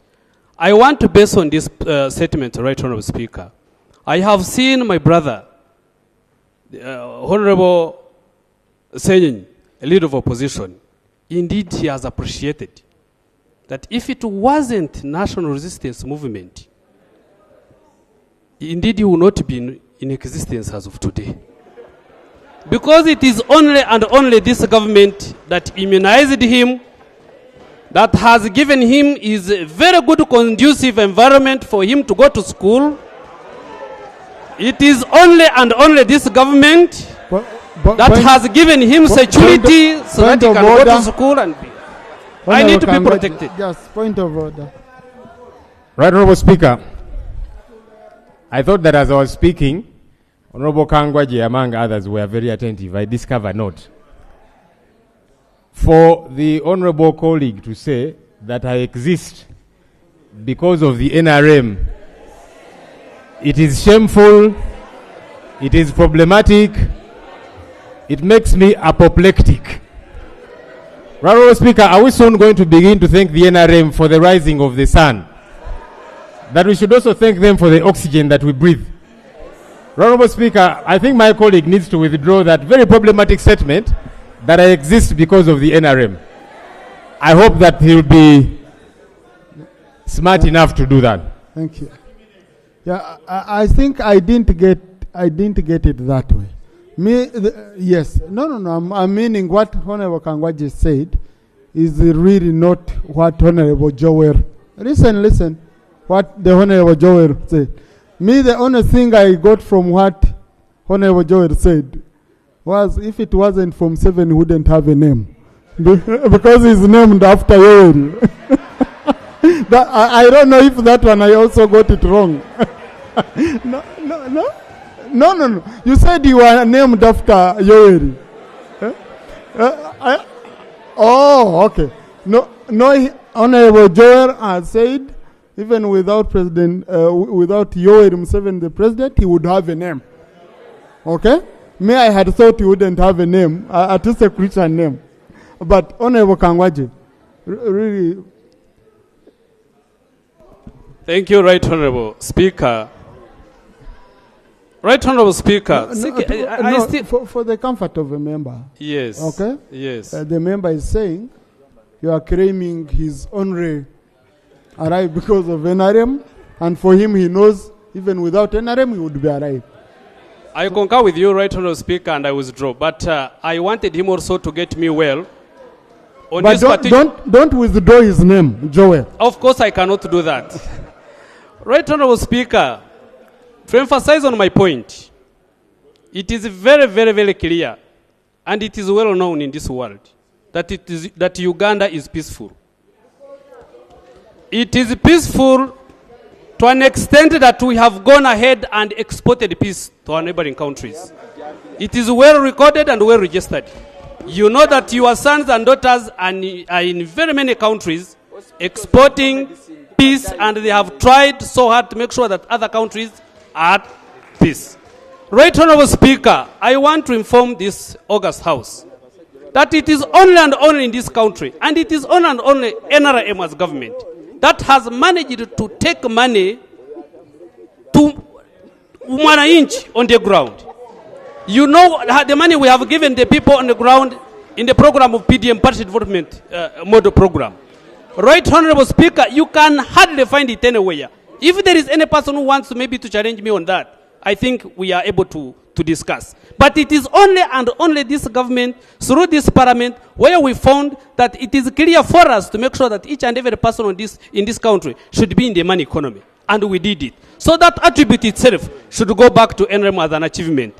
Sadly, Right Honorable Speaker, it is quite hard. But for us as Banyankore, we have a saying that for those ones who do not want to know the power, the influence, and the sacrifices of their parents, they are the very ones to say that it has happened, oh God, because I know it. Let me tell you, it is only and only those people, your brothers and sisters, who woke up one morning and said, enough is enough, let's go and bring peace to Ugandans. And they did it. It is hard for us to sit here and say, no, government has not done anything. It is quite important for us to continue celebrating this and continue telling Ugandans that the government has done a lot. Take an example of Isinjiro, Right Honorable Speaker. In Isinjiro, we used not to have water. But as I talk today, we have seen water in Isinjiro. We used not to have access roads. We used not have even a single Tamaka road. We used not even have peace, but we have gotten them because of NRM. So, thank you, Honorable. Honorable as I conclude. Thank you very much, Right Honorable Speaker. I want to join in thanking the Minister for the report, and I want to confirm that it's important we celebrate the 39 years of NRM in power. For us in West Nile, by 1986, Arua town had been reduced into ruins. Similarly, Koboko town had been destroyed totally. We could not access Kampala. For us to come to Kampala, you had to take a week or two to come to Kampala. So when we are marking 39 years of peace and stability, West Nile stands with Uganda to celebrate. Two, the education policies that the NRM government has brought, granting access to education universally, for primary, for secondary, the public university policies that have created 11 universities, public universities in this country. We now have 49 universities in Uganda, which anybody can access. We can say education policies have been improved by the NRM government, and it is proper we should celebrate 39 years. In the health sector, we have health center 2s, we have health center 3s, we have health center 4s that have been elevated from health center 3s. And many Ugandans are accessing services from this. For us as West Nile, we now have Yumbe Regional Referral Hospital additional to Arua Regional Referral Hospital. For this, we can say thank you, let us celebrate. We also have improvement in road infrastructure. Although we are not satisfied, we have improvement in road infrastructure. There are governments that were here in Uganda. For instance, the UPC government was in power twice. It did not tarmac the road from Karuma to Arua to Koboko. It was later tarmacked by the NRM government. The same UPC government that was in power twice did not connect West Nile to the national grid. We were connected to national grid just the other day. So when we are celebrating 39 years in power, we have a right to celebrate. However, we have the following concerns, Right Honorable Speaker. I disagree with the Minister on the issue of a smooth ride from Kampala to Koboko. Because between Oluyo and Pakwach, the road is totally depleted. Between Nebi and Arua, the road is totally depleted. And when were these roads done? 200. Conclude, Honorable, conclude. Right Honorable Speaker, as government, we now need to address the issue of quality. Because these roads were done by NRM, they are depleted within the time when NRM is there. So we need to improve on supervision of quality. We still have districts like Obong in West Nile that don't have access to electricity. We still have issues of rural connectivity. We still have issues like Nebi, Jukia, Vura Road. We still have key of those issues. So as we celebrate, we want NRM government to take note that we will continue to support NRM government, but these issues we have mentioned should be given attention to. Thank you, Minister Forwero.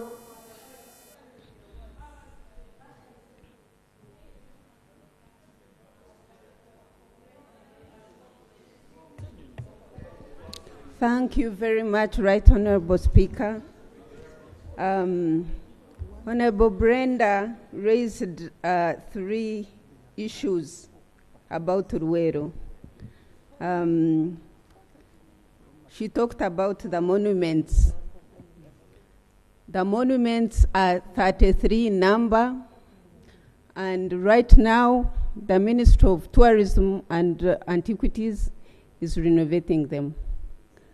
They have so far renovated 18, and the work is in progress. We are continuing to. She talked about compensation. Compensation, you all know that since this government came into power, compensation started immediately. Buses were given in Ruero, lorries were given. No. Honorable Minister, make your submission. You're the one on the floor. And don't respond to anyone from the side. But since 2009, Ruero, our ministry, has paid 85,000 people. They have paid Kasimo to 85,000 people. Compensation cannot be forever. Now, point number 3, issue number 3. Issue number 3 was a food processing industry. As you know, Honorable Member of Parliament, this economy is private-led. It is private-led economy, and let me educate you, Madam. We have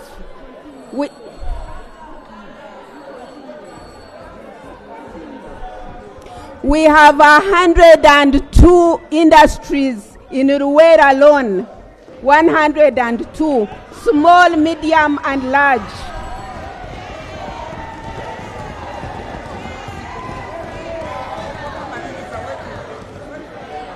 Anyway, I can give you more information, but this noise. I thank you, Right Honorable Speaker. Thank you. Thank you, Honorable colleagues. These are issues. Honorable colleagues, as you know, there are topics which you can have on the floor where you will never have convergence of minds. You can never. I expect them to be as vibrant, as hot, as, you know. So, but the issues that are very, very critical, like the ones raised by Honorable Brenda and they responded to by the Minister, these are issues we are now going into the budgeting process, which the sectoral committees are going to engage deeply with the members. So, as members from concerned areas, ensure you follow up at sectoral committee level. We cannot settle debate for such issues on the floor. Honorable Chofa, just do a summary. You don't need to go to issue by issue. Thank you very much, Right Honorable Speaker and members. I thank you, members, for all your observations, comments, and supplements, and also to enrich my statement. So I therefore take this opportunity to invite you, all of us, to attend the NRA celebrations in Mubende. Thank you. Next item. Item 4 on the other paper, laying of papers, report of the Compton Health and Oversight Service to assess the status of Abattoir slaughter facilities in Uganda. Thank you, colleagues. As the chairman comes, this was an assignment from the committee. So it's not a field report as provided for under Rule 34, where he should just lay. It is a report from an assignment on the floor to visit abattoirs. And I think, Honorable Nachmwere, you're the one who had raised the issue and we assigned to the committee. So, Chair, read your report, but kindly do a summary of it, okay? Thank you very much. I allow a debate of 30 minutes. Thank you very much, Right Honorable Speaker.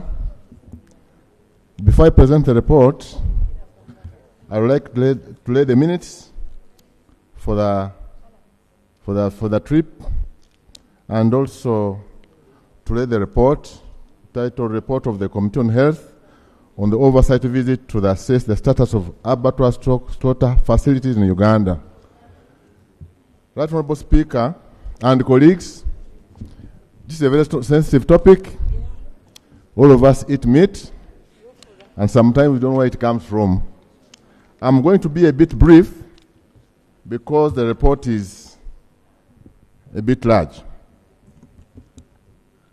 During the plenary sitting of 13th February 2024, Honorable Christine Kaya Nakimweru, that's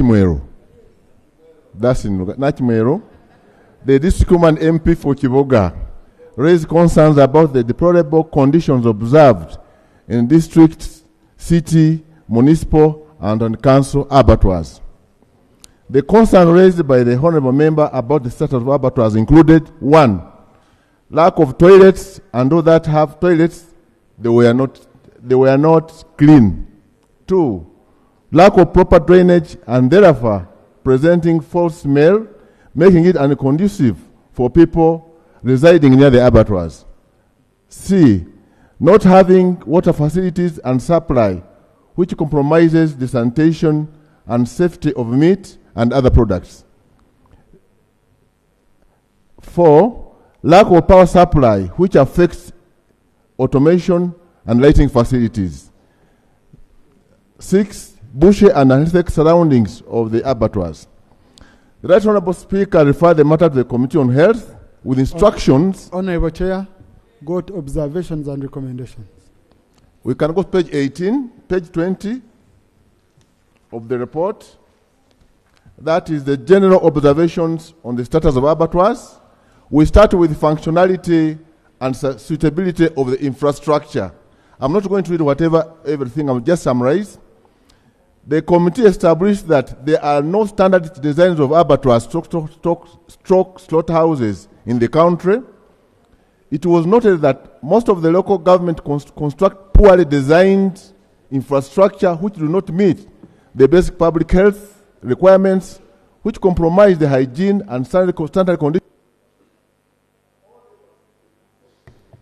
All the facilities visited had variations, some old, some new, some moderate, and some small. Only 12%, that is 60% of the 19 facilities visited, had standard structures. Masaka, Mbarara, Fort Potro, Masindi, Hoima, Jinja, Iganga, Mbale, Rira, Soroti, Sita Abattoir, and Kaleru.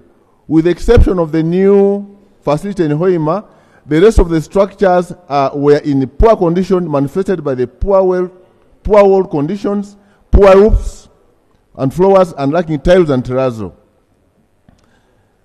Generally, the features of the facilities visited fall short of the characterization of a modern abattoir.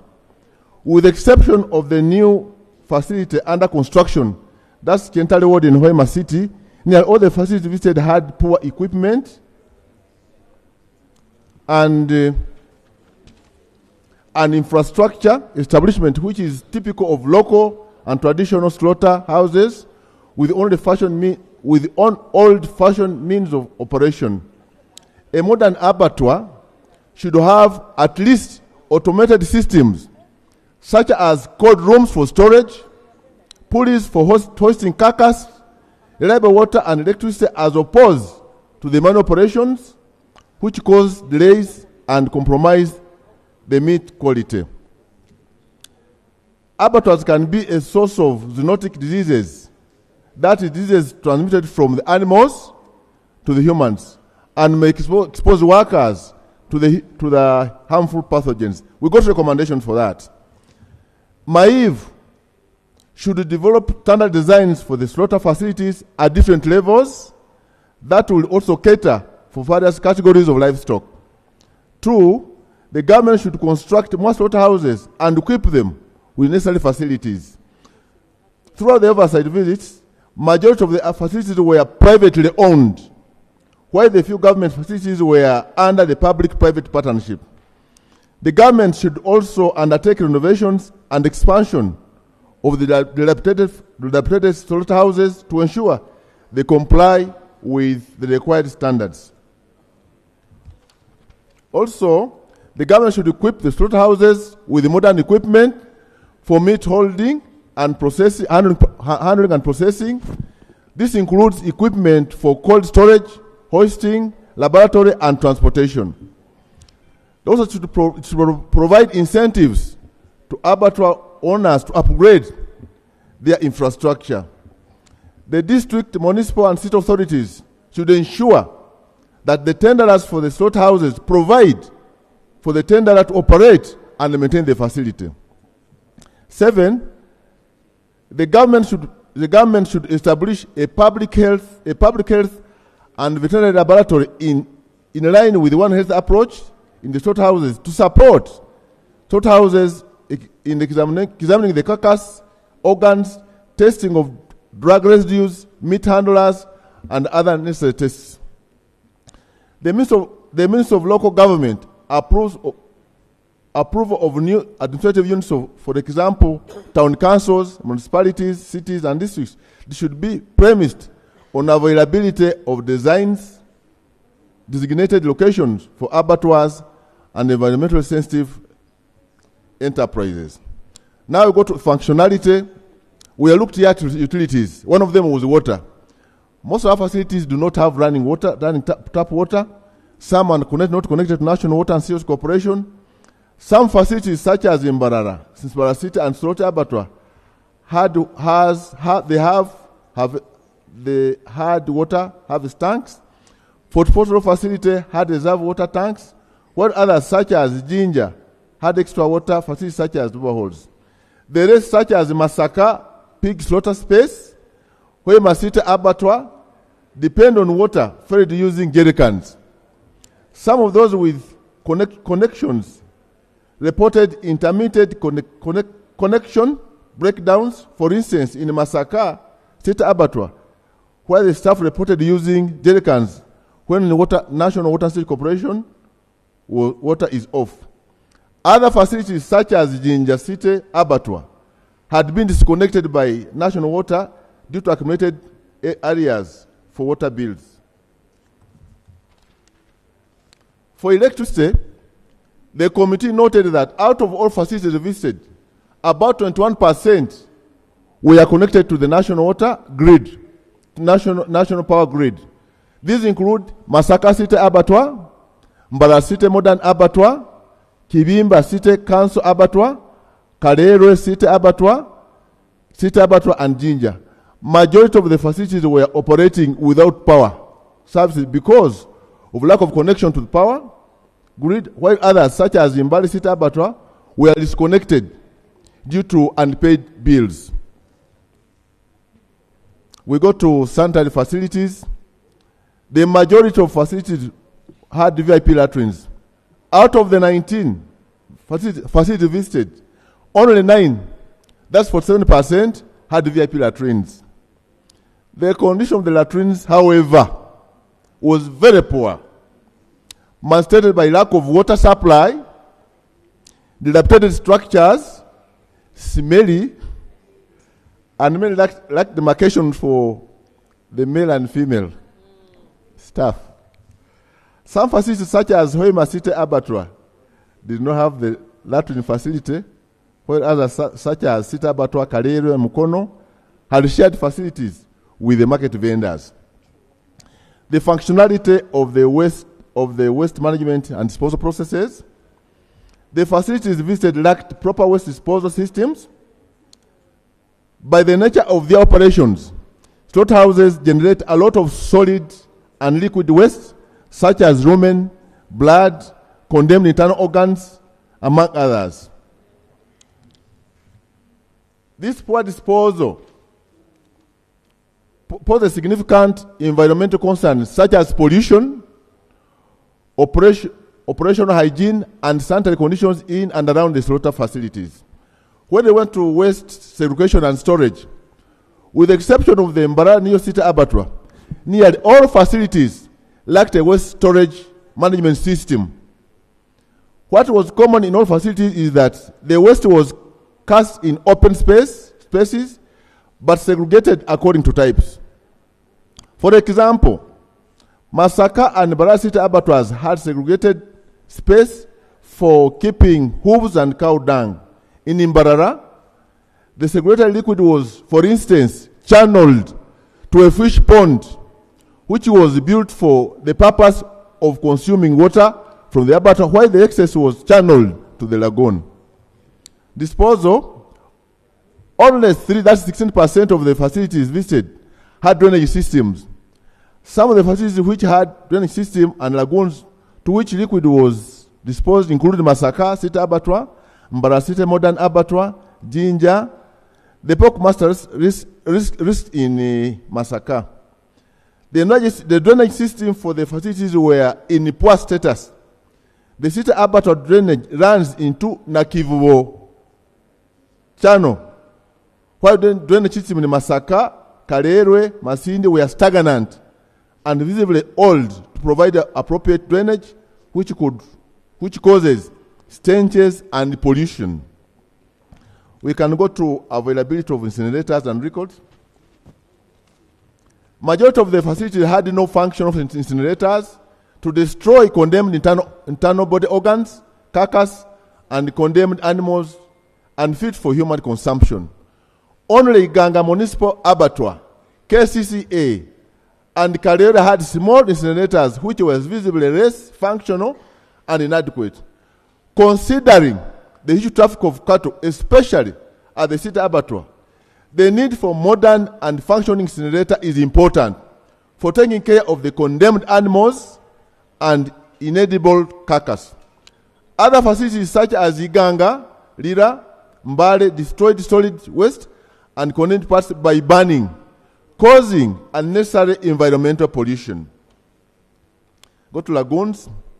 The slaughtering process involves bleeding, skinning, dressing, and postmortem inspection. At this stage, blood, urine, fecal matter, and other secretions are produced.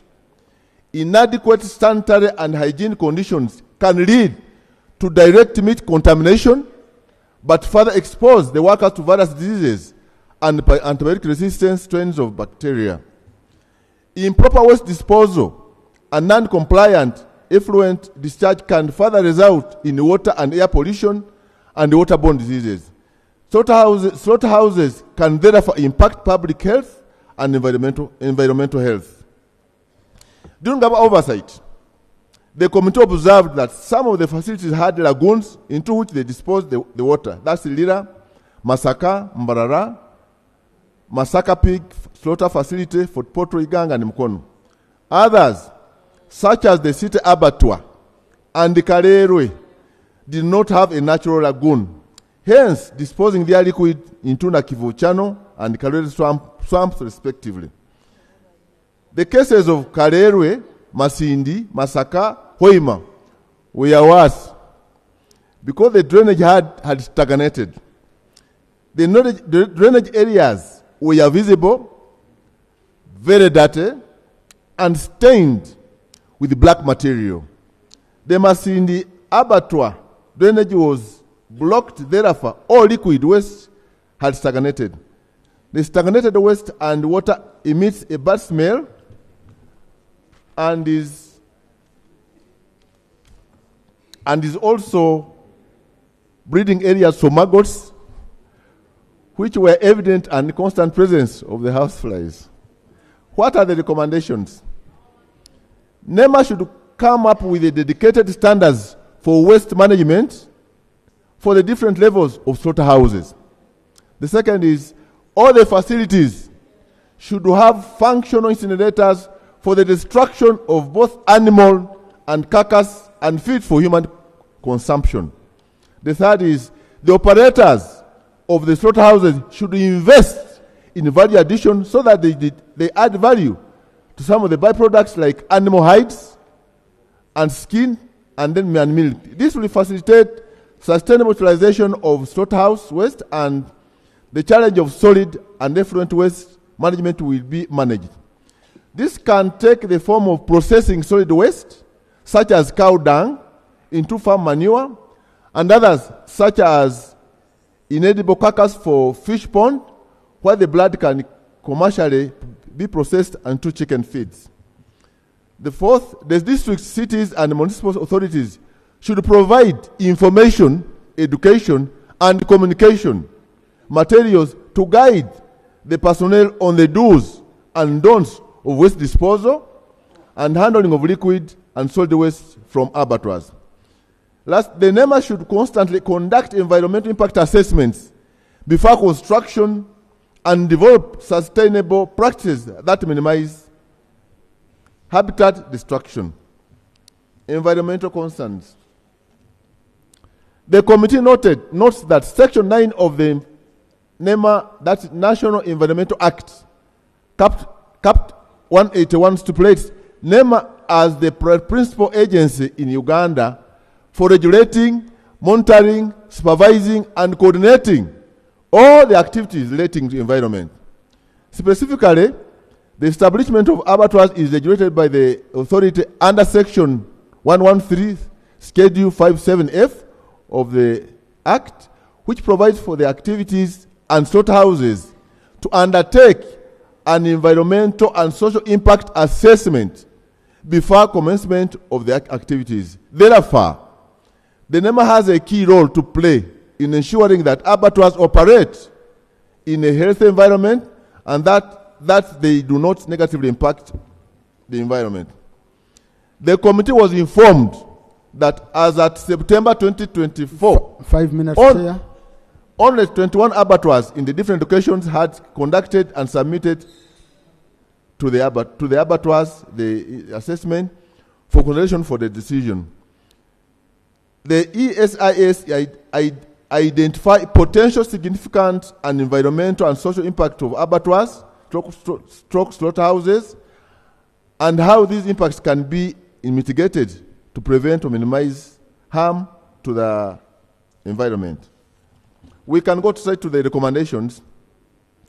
NEMA and local authorities such as district, city, and municipal health and environmental offices should conduct constant monitoring and supervision to ensure that all guidelines concerning waste collection, treatment, and disposal in slabs, slaughterhouses, and abattoirs are implemented.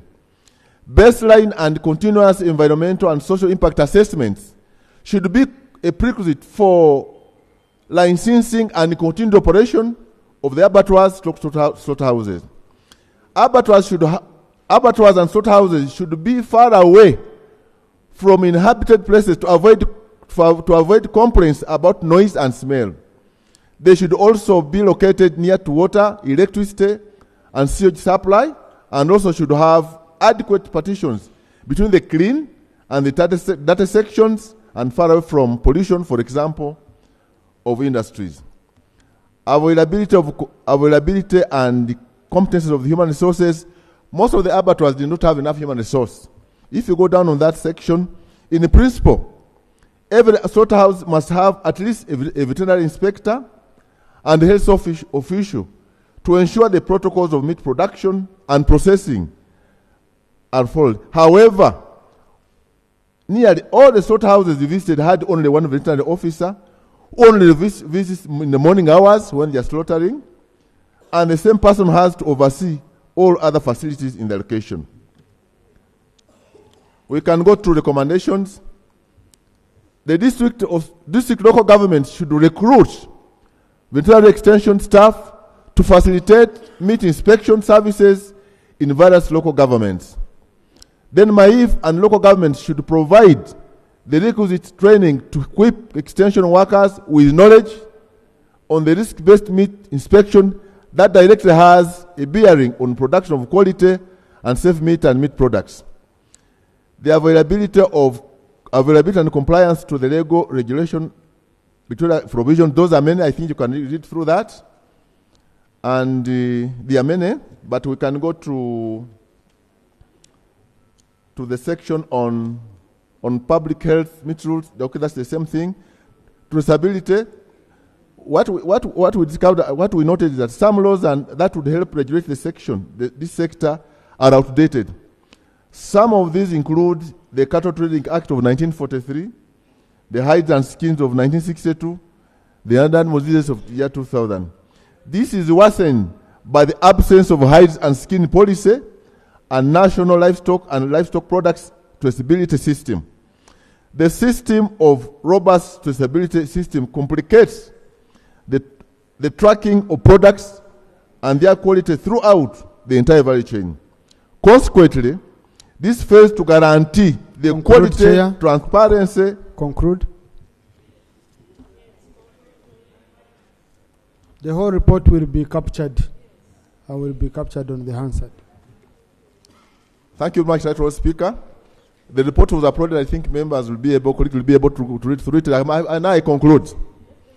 In conclusion, the committee observed deteriorating state unhygienic and sanitary conditions in nearly all major slaughterhouse facilities. Many facilities operate without proper licenses or fail to adhere to the hygiene practices. The majority of the facilities operate without constant water supply. Neither are they working under poor supply and automation. Nearly all slaughterhouses in the country do not have the diagnostic services, yet some of the animals' conditions require instant diagnosis to improve on the safety of the meat. The lack of such facilities poses significant risk to the public. Therefore, there should be effective regulation between the various government bodies and local authorities to ensure proper functioning and management of slaughterhouses. Overall recommendation is the general overhaul of the existing slaughterhouses into modern abattoirs with functioning systems which guarantee safety of the Ugandans. Honourable Speaker and members, I beg to report. Thank you. Thank you, Chair, for the good job. Colleagues in the public gallery this afternoon, we have a delegation from the Christian Voice, an advocacy group based in the United Kingdom. They include Mr. Stephen Green, Mrs. Judith Green, Miss Afoyomungu Priska Ongan, and Miss Iranyibuse Heroin. They've come to observe proceedings of this House. Once again, join me in welcoming them. Debate opens now, starting with Honorable Nachimwero, who raised the issue, followed by Honorable Judith Adiak. Thank you, Right Honorable Speaker. I thank the committee for the good work done. Right Honorable Speaker, following the Auditor General's report, waste management was cited as one of the loopholes in our management systems. And it was cited that only 37% of the 4 million tons of waste is collected. And really, municipalities are also at 50, and cities are at 34.4. And I see the observation here is in line with what the committee has found out and what I had found out in my shadow ministry movements. Right Honorable Speaker, I read the report and I see that there is something that's not being mainstreamed, especially on the management of the revenue. They have identified that the tenderers are only concerned about picking money from these people, but the functionality and all the challenges associated with abattoirs is not of their concern. And that needs collective effort, because the private sector in the activity keep demanding good services from the tenderers. But now, if the tenderers are not concerned about what happens and seeing to it that the fees generated contribute to the change of the environment, it is very alarming. Right Honorable Speaker, there are regulations that some cities and districts have come up with, but most of the districts do not have district ordinances to guide, especially on the time of slaughtering. Because in our cattle corridors, the slaughtering part, if they are allowed to do it even in the night, that is what has increased the cattle theft in our areas. And the issue of confusing some of the live animals sold at the abattoir is also another theft improving initiative. Because somebody brings an animal as if he's going to sell it, yet he has stolen it, and in order to kill evidence, they immediately slaughter it. So we should separate the animal markets from the abattoirs. And this has to come from the local governments, because they always cite that they have no space to have the animal markets. But the moment they are combined, then the theft will increase. And Right Honorable Speaker, yes, we belong to different religious denominations, but I see the amount of pork eaten in Uganda from research is more than the amount of beef eaten in Uganda. But you can imagine that from their findings, it was only two districts that had pork slaughtering areas. Yes, pigs. So this one is a challenge, meaning that many of the pigs are slaughtered in funny places, which needs to do what? To be worked on. And Right Honorable Speaker, the same applies to poultry and goats. And Right Honorable Speaker, they have brought it clearly that it is only from the abattoirs they visited. It is only 31% of the abattoirs that had electricity. This is very alarming. 21% only that had electricity. 31% only that had water. 41% only with VIP.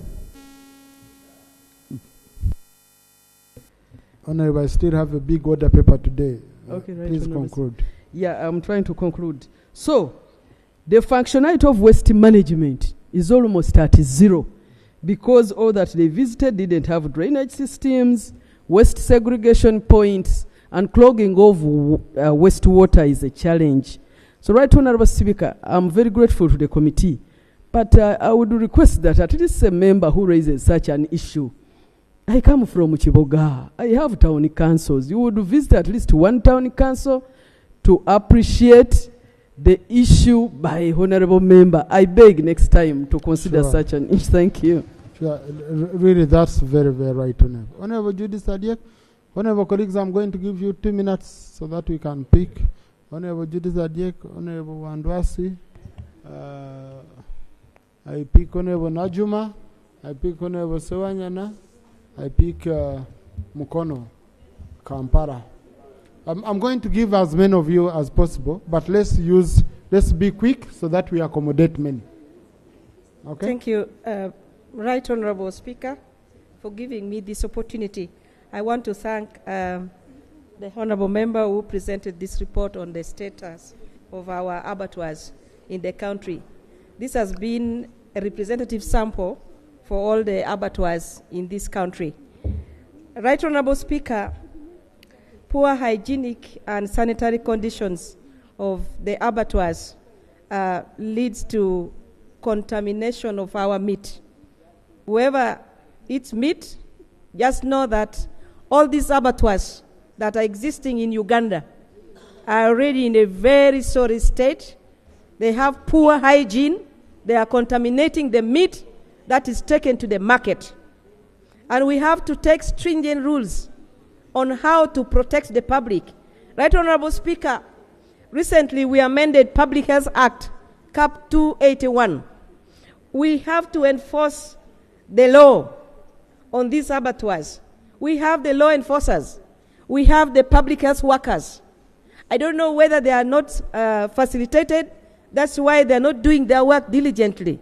But the law is there for the structures of the abattoir, for how the abattoir can be operated, the personnel who are supposed to work in the abattoir, the laboratory equipment which is supposed to be in the abattoir, and many, many others that are already entailed in the law. Right Honorable Speaker, we have to rise up at once because this is meat for public consumption. There's no. Thank you, Honorable colleagues. I told you. You know, she's my playmate in golf. So and you know, in golf a ball can go anywhere. So for my own security, I will allow her to conclude. So, Right Honorable Speaker, thank you so much for adding me 1 minute. We know there are zoonotic diseases that can be transmitted to human beings. We have tuberculosis, yes, and we have Cystosarcus bovis, which is the tapeworm of the cow. And let me just say the cow, because bovis is the animal, the cow. So this is a disease that can be transmitted. It's tapeworm. We have Cystosarcus cellulosae, which is transmitted from the pork that the honorable member was talking about. So if we don't have diagnostic services, diseases such as the ones I've mentioned, including anthrax, cannot be easily diagnosed. So I recommend diagnostic services to be at the abattoir. That is one. Two, I recommend our Minister of Health to come up with stringent regulations on the operations of the abattoir. Right Honorable, very well, so that they do their work. I thank you so much, Right Honorable Speaker. Honorable Pachuto, you had the procedure matter? Thank you very much, Right Honorable Speaker. Right Honorable Speaker, I want to appreciate the chair and members who have already made their comments on this report. But Right Honorable Speaker, I'm a bit not comfortable because we do export beef as a country. So, Honorable Speaker, I would implore our members that the report is very clear. Let it be sent to the ministries responsible, because it is very sensitive also for our economy, so that, the recommendations can be acted upon. Right Honorable Speaker, I beg to submit. Thank you. Now, Honorable colleagues, I think from what I've read in this report, it has shown me that I've been eating fish, rot, and all that. I'm even going to be cautious eating meat in your homes and all that, because we just speak from somewhere. These are things we can't cover up. Why do we cover here? Number one, the meat of this grade can't be exported. Where will it be exported? It can't be. Okay? So it is a problem which we are consuming locally. Let's tackle it head on. Let us expose it. Maybe it can be tackled. Really, on what people are consuming, putting in their stuff. Me, I thought the meat we have is clean. I hear people going to Rufra, running what? But this report has shown me a really, really big problem, which we must come up and address. So, Honorable Pachuto, there is nothing to cover here. Let us come clean, and then we demand action from the government. I had allowed Honorable Andwasi. Yeah, thank you so much, Mr. Speaker. Whereas I agree with the chairman's report that he has ably submitted. The committee's report. A committee's report that the chairman has ably submitted. Mr. Speaker, I feel the report was more of urban-based, covering town councils and the districts.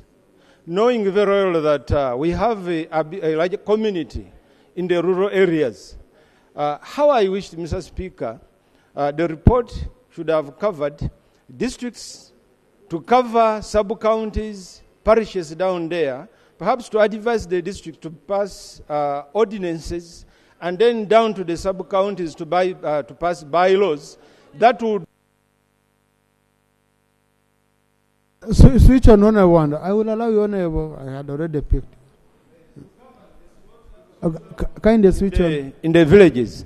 Mr. Speaker, quite often when you move in these rural communities, you get these people, they just pick tree branches, dirty leaves, and they slaughter animals. And we are the ones who are consuming these animals or the meat in the communities. How I wish they extended in their recommendations to include even the bylaws and ordinances at the district level. Then in point 2, Mr. Speaker, the report should have also included the slaughter hours to curb the issue of theft in the communities. You raise up in the morning, you find an animal has already been slaughtered and distributed. At least if they had specified the time, at what time should a cow be slaughtered for meat in the community, to curb theft, rampant theft in the communities. And the slaughtered animal cannot be identified by the owner. The moment legs and the head is removed, the owner can't discover, can't identify whether that is the animal he lost or it's because it will be just pure meat. So hours should have been specified in the report. I want to thank you, Mr. Speaker. Thank you. On that, I want to protect the chairman, especially on reaching rural areas. He couldn't have that budget on time. It would be, but even do we have abattoirs in those deep rural areas? because like I know in my village, the other animal which my sister from Chotera and me like. So the way we slaughter it, you massage it and you hit with the hammer here and it dies, and you enjoy the meat. So I had Honorable Betawor, Honorable Aran Sewanyan. I come here.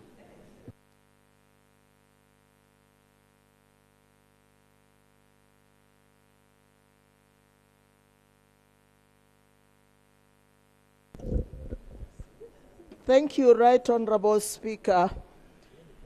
It is good we are discussing this. And generally speaking, we also need a national law. Probably this was decentralized, the abattoir, to the cities, to the districts, to the municipalities. But they have to have bylaws. And these bylaws, accordingly, some other districts or some other places, like Kampala City, has a very good bylaw. I don't know if we can interest all the cities, the districts, to borrow, or the Solicitor General can take responsibility for all the lower local governments, local governments, to take the bylaws of Kampala City for abattoirs. I have not heard the name of Gulu City, but it has, I think, the worst abattoir, the worst. And if you go there, you will completely say no to meat. But we don't talk about it so that those who can eat. However, it is also unfair. It is also unfair to us. However, we've just come from Guru for our parliamentary session, yes, and we enjoyed meat. You enjoyed there, but the meat, if you see the abattoir, it is really in deplorable state. It is very, very bad. So, conclude, Honorable.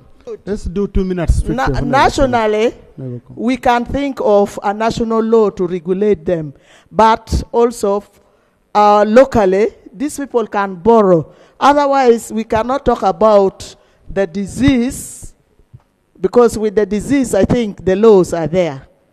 but it is the abattoirs which has a gap. Thank you. Thank you, Honorable Sewanyana. Thank you, Right Honorable Speaker. I thank the chairperson and the committee for a very elaborate report about the management of abattoirs, especially health-wise. Mr. Speaker, sir, we have a very big problem which hasn't been mentioned by the report. The problem about management issues in this city abattoir, in these abattoirs. Specifically, us in the city here, we have had these problems for such a long period of time.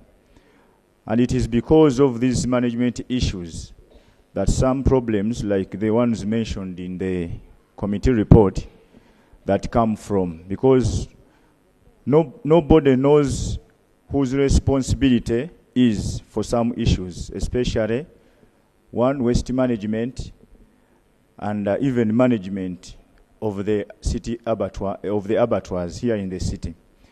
KCCA has been trying to regulate laws, bylaws, to manage the abattoirs around the city, but such ordinances which have been passed by the city authority have been ignored to be put in place, to be enforced by the city management, because the politicians have been guiding so.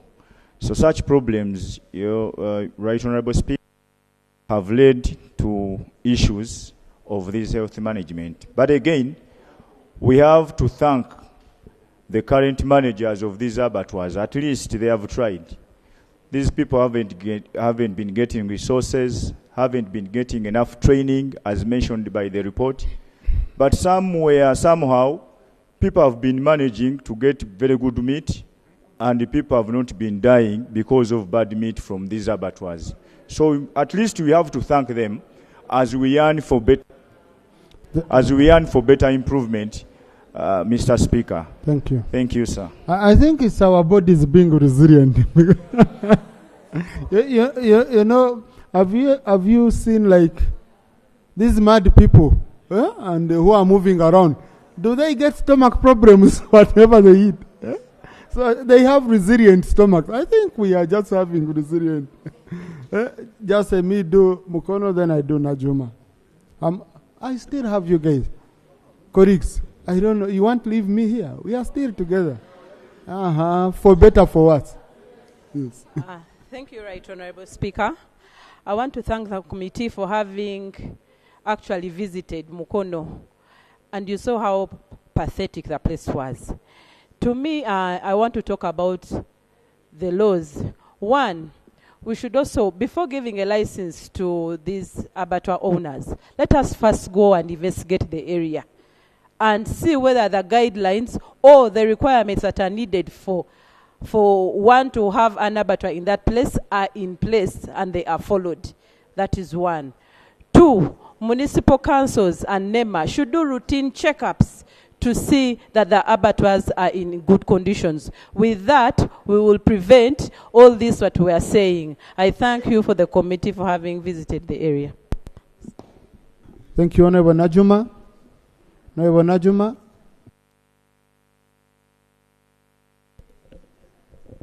Thank you, Right Honorable Speaker.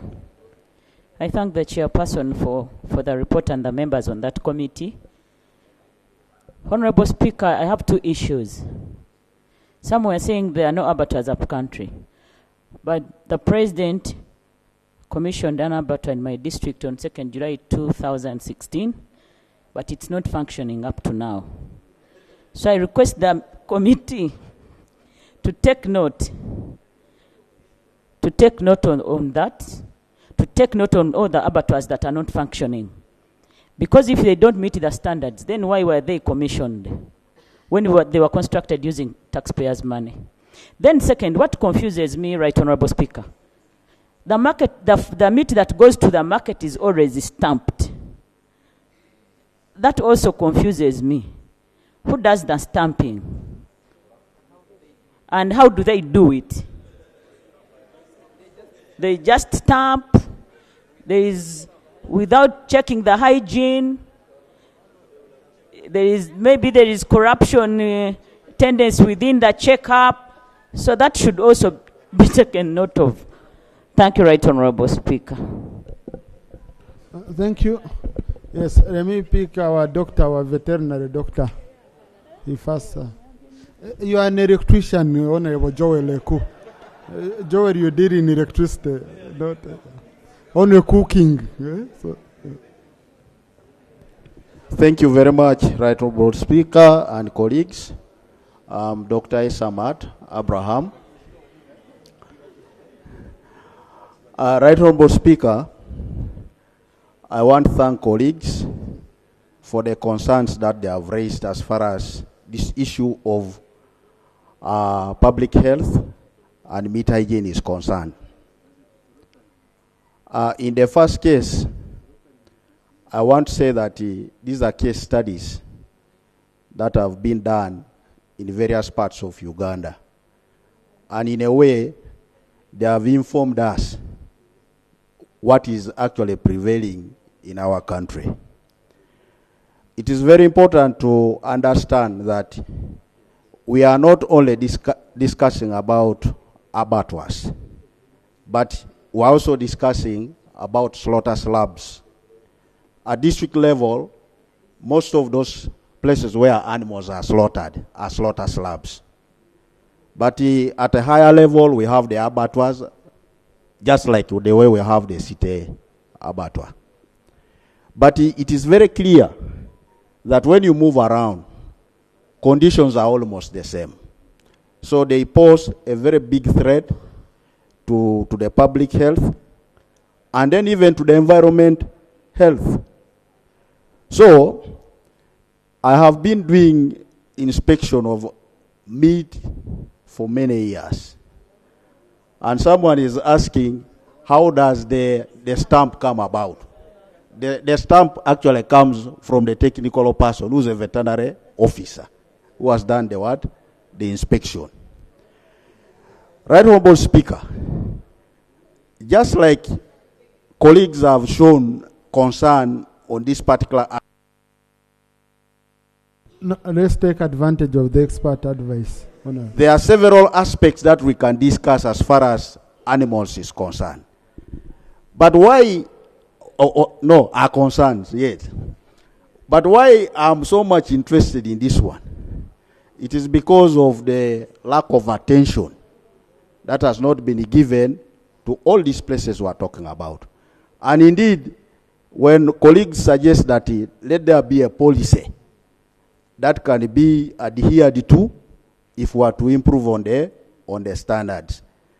Look at the people who are selling the meat, people who are actually preparing the meat to be brought to the butchers and then other places. These people, first of all, need to be tested.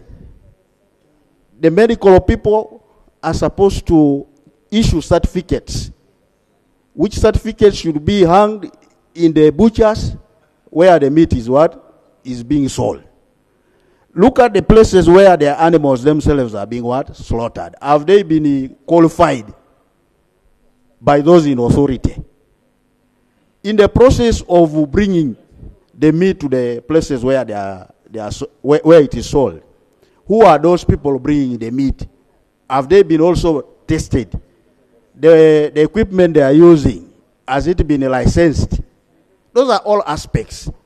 So this issue we are discussing actually requires a lot of time for us to understand it fully and then come up with more recommendations that we shall add to what is there in the report. I thank you so much, Honorable Speaker. Thank you, Honorable Nyachkongoro. Thank you so much, Right Honorable Speaker, and I want to thank the committee for bringing up these issues. And when the report was read, I was wondering whether we are safe. And you know, especially the meat eaters. Right Honorable Speaker, I'm wondering, I don't know whether it was captured, that condemned meat that these people handle and find that is not suitable for consumption. How do they manage that one? Isn't this the meat that finds itself back to the community and they just enjoy it? Because when you are talking about these abattoirs in urban centers, the rural areas are worse. There are 2 minutes, my doctor. The rural areas are worse because the services that you are talking about, they don't reach there. In fact, when the Right Honorable Speaker said that let us talk about these things, maybe it can create an opportunity for the country to put up stringent measures to ensure that finally we have access to clean and good meat. The way we handle our food in Uganda is really terrible. Not only the meat, you go to the markets. You know, sometimes someone buys fish and carries it, it picks all the feces on the road. It's terrible. And fish, you cannot boil it like how you boil meat. You just end up getting the diseases. No wonder. That's why people struggle with different ailments. But my question now, Right Honorable Speaker, is one. We are talking of veterinary doctors. We are talking about the environment. We are talking about Ministry of Water and Environment. We are talking about them. Who is the focal person to ensure that? You see, that's the problem of asking wrong questions. Question was wrong. So conclude your question. Right Honorable, thank you for your guidance. But the long question wanted to bring all those stakeholders on now board. You're making it longer. So maybe that's where there is confusion of who is responsible to ensure that we have clean meat that is good for consumption. I thank you. Now, honorable colleagues, you see, these issues we are talking about, there are 2 things I've been told. One, I was told that getting this fish, fresh fish, and you tie it on the front of your car, and you go driving from Masaka up to Mitoma, where you have to do around 60 kilometers of dust. I'm told you're just collecting all the waste, all the feces, the bitumen, the what onto meat, and even if you cook, the wires, everything. So, that's what I see many people doing as if it's fashionable. And then they host us, we eat. Number 2, the issue of bad meat, of condemned meat. I also got a bad story that most of this minced meat is condemned meat. This is a meat I'm told they use in sumbusa, in sausages. That's what I was told. I don't have evidence, but because for it is crushed, you won't know. Huh? Yeah, I'm told even these calves, they don't, I'm told these guys don't leave behind anything. They just put in, they mince. Because for us who own dogs, that's the one they would give. Minced meat is the cheapest for dogs.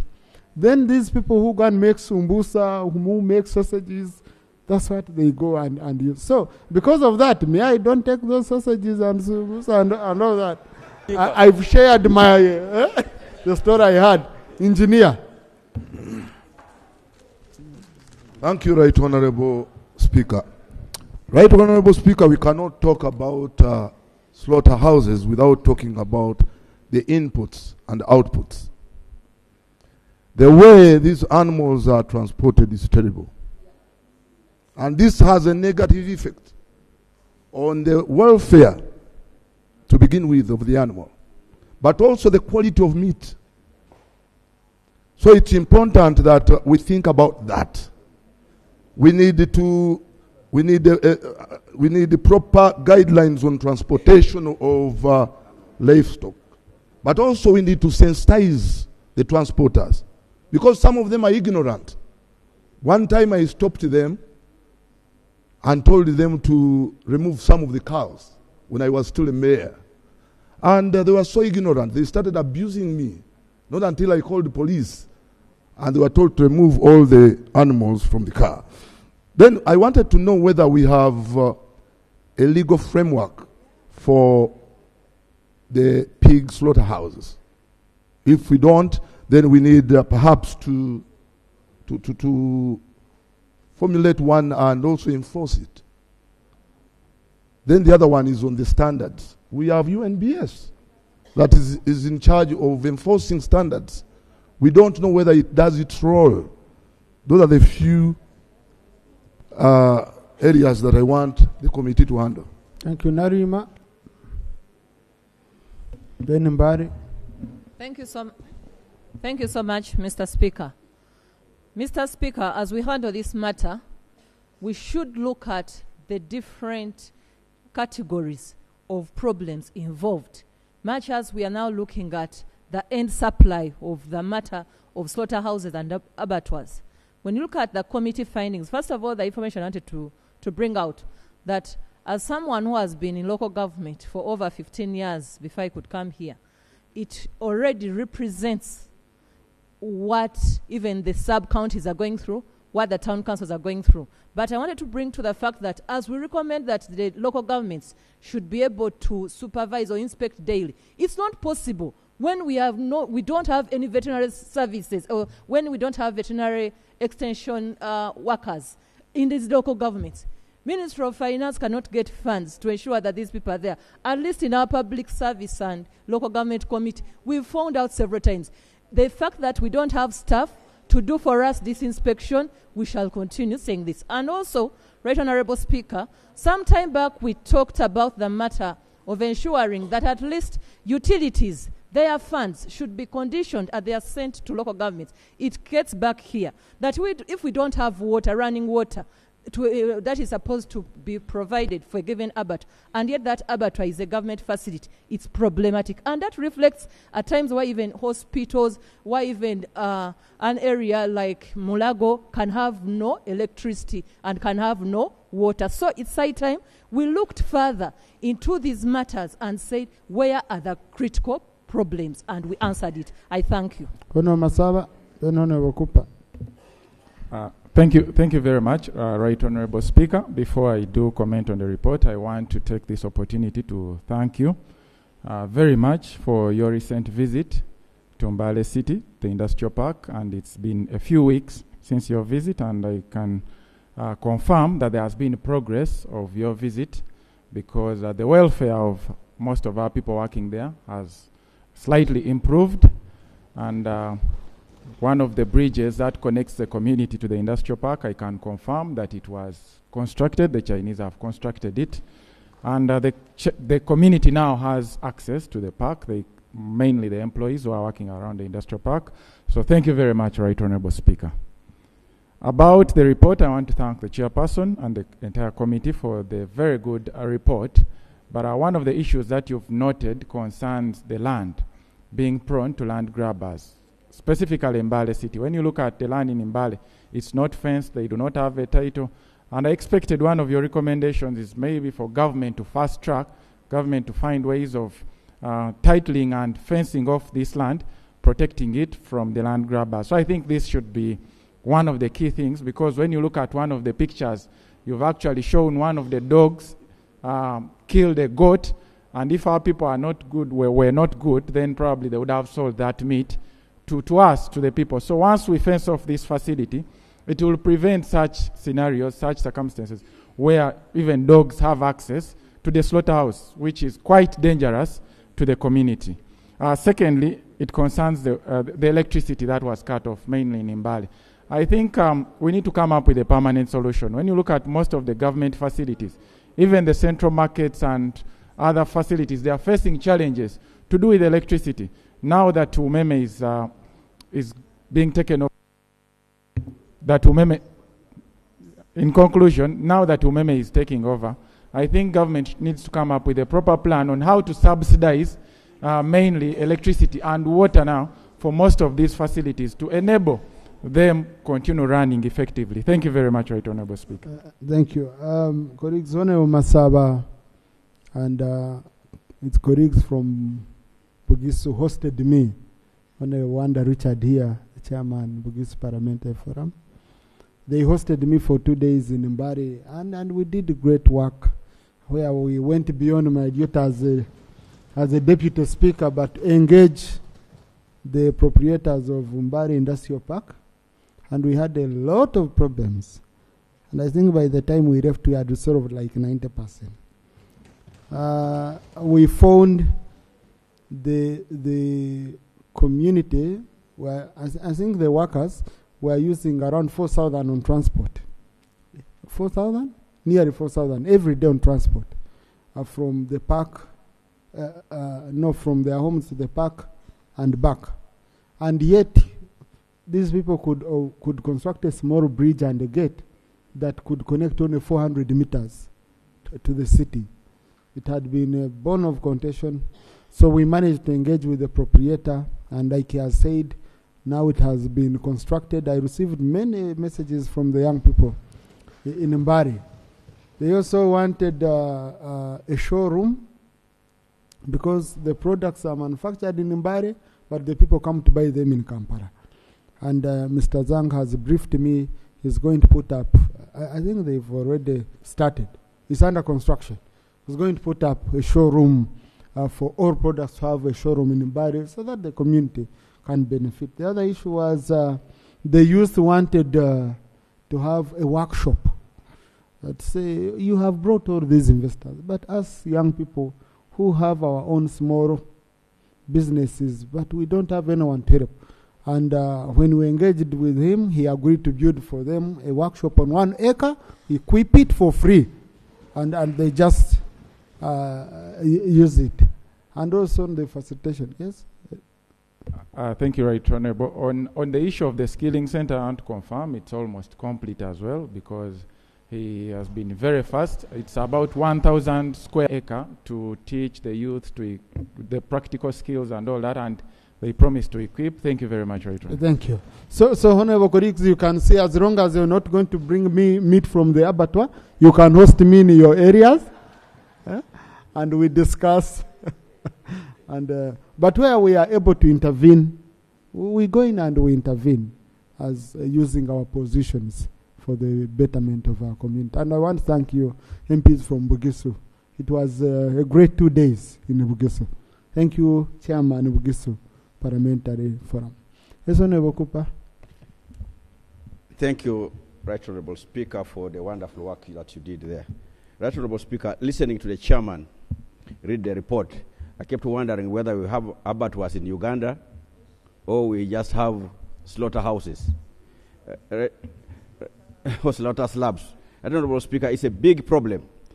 But I just want to hear from the chairman and the committee, because following from Dr. Isamat's issue and Honorable Skongoro about the stamps, I was wondering, because I have not heard anywhere where they have disposed carcass, if you ever found how many from Kampala, from Mbarara, how many in a year were disposed? How many carcasses were disposed? Because definitely they should have been able, people to have been able to detect some animals with problems which are sick. Do you have that record?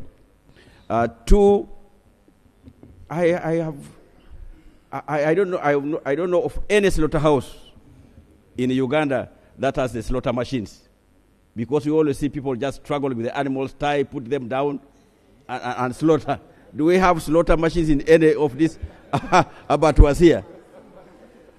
I also want to find out whether you ever visited because we are trying to benchmark.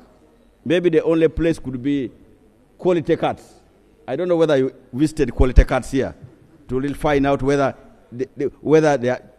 there's anything to learn from them or it's just a name. But also the other thing is talking about public health. The places where they sell this meat, just within Kampala here. Right Honorable Speaker, when you hosted a speakers conference here, we took a team to Equator Crossing. So as we're getting back, but because of the jam in Chengera, we decided Kasanje Road to get to Entebbe Road and get. My Lord, via Nakauka, they were shocked at the way our meat is being displayed. There's too much dust on that road, and there was all meat. Say, you mean is this the meat we are eating in Uganda? How can this be? So can this local government help us to deal with how this type of meat? Because it's not even about money, but they can be very strict on how the meat is displayed, where they can be selling them. And not any person should be able to sell meat. Like Doctor said, they should be tested to know whether they are healthy enough to handle the meat. Finally, Right Honourable Speaker, to local government, what has taken you all this long to amend these laws of 1943, 1953, which are still in our shelves? I think we should be able to do this, should have been able to do this by yesterday. So, Right Honourable Speaker, I want to thank you and thank the committee for getting, but there is a law that is to be done. Thank you. Now, Honourable colleagues, I have this own request, which is very direct, that we must handle. And I'm saying we are all agreeing. We are not disagreeing with the committee. In fact, we are not even debating. We are only emphasizing what the committee has brought. So really, I request you that we conclude this so that we handle this critical item.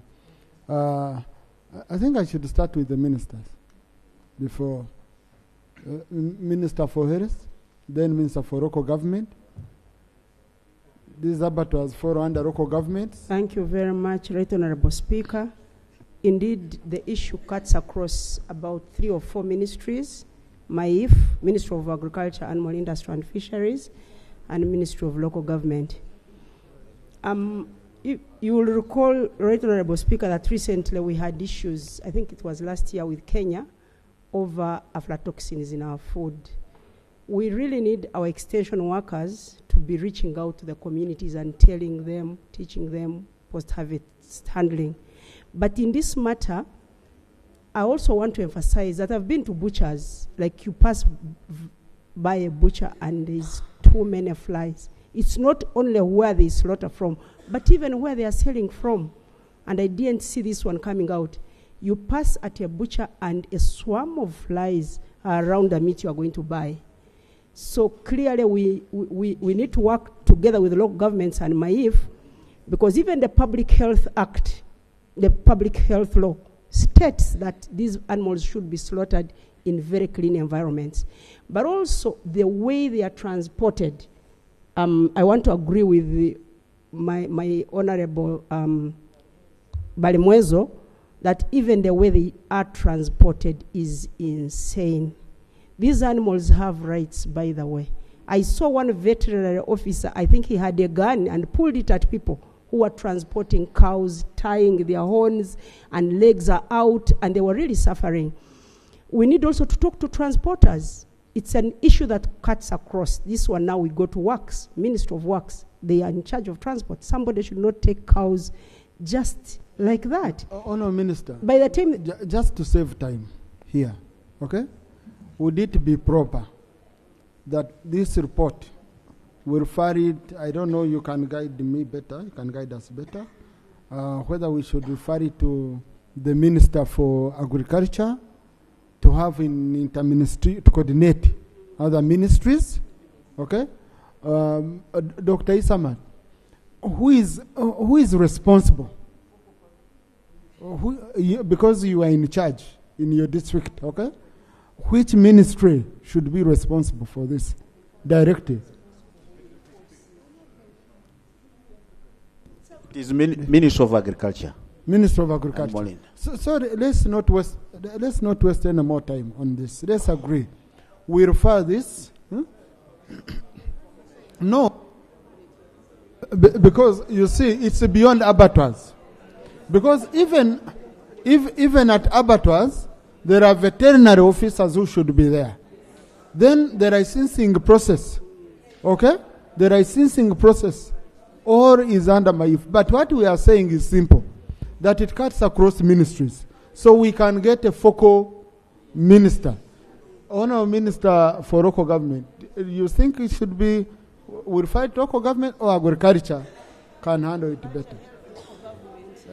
Let us see, since they are here. And Harris comes in. Right Honourable Speaker, this is an interministerial matter.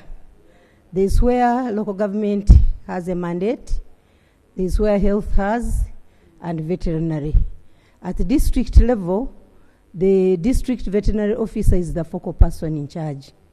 But we as Ministry of Local Government are in charge of guiding our councils to maintain, rehabilitate all the abattoirs. The reason our policy is that they should be rented out like the markets, Right Honourable Speaker. We sell out the markets, and the money out should outrightly go to renovate and make the abattoirs to the standards. But what most local governments are doing, and that's what we are fighting now, like Sarah Pendo was saying, transfer your town clerk. Don't wait for anything to appear on the floor of government or parliament. Even when we go for oversight roles, we should make sure we touch each and every corner of service delivery. So that's where so we put it under local government? So because yes. Honourable Minister, who recruits the veterinary officers and where do they report? They are staff of local veterinary government. officers are under the supervision of local governments. So but the tax expenditure is what is the problem. No, most councils are not that transparent. No, Honourable Minister, even councils are under you. Let us refer the matter to Minister of Local Government. You coordinate with other ministries. Okay? Since you have administrative power in every corner. I promise we shall do the needful. Thank you. So, Honourable Minister, Honourable colleagues, Chair, these are straightforward issues. Okay? Instead, members have appreciated you. I now put the question that the report of the committee on the oversight visit to assess the status of abattoirs, slaughter facilities in Uganda be adopted. Those in favor say aye, into the container. The ayes have it. Chair, thank you very much. This is an eye-opener. These are reports which are very, very clear eye-openers, and job well done. Honourable Minister, how many months do you think you can update this House on action being taken? Honourable Minister, before we die, how many months can we? A month, Right Honourable Speaker. 1 month? Yes, my colleagues are all within me. Then you update us on what action you're taking. Thank you, Right Honourable Speaker. Thank you. Next item. And thank you, Honourable Nachimwero, for raising this critical issue. Item 5, motion for a resolution of Parliament to approve the addendum of the proposal to borrow up to special drawing rights 374.8 million equivalent to USD 518 million and receive a grant of special drawing rights 34.8 million equivalent to USD 48 million from the International Developmental Session of the World Bank Group and borrow up to Euro 40 million equivalent to USD 42.66 million from Agence Francaise Development to finance the Greater Kampala Metropolitan Area Urban Development Program. So, Honourable colleagues, Honourable Chair, this is a straightforward matter. Okay, don't take most of our time, but because it's an addendum on a loan we had already approved, and most of the money, the grant is even higher than the one we are borrowing. So just do a summary of it, and members decide its fate. Oh, yeah, no, sorry. Minister for Finance.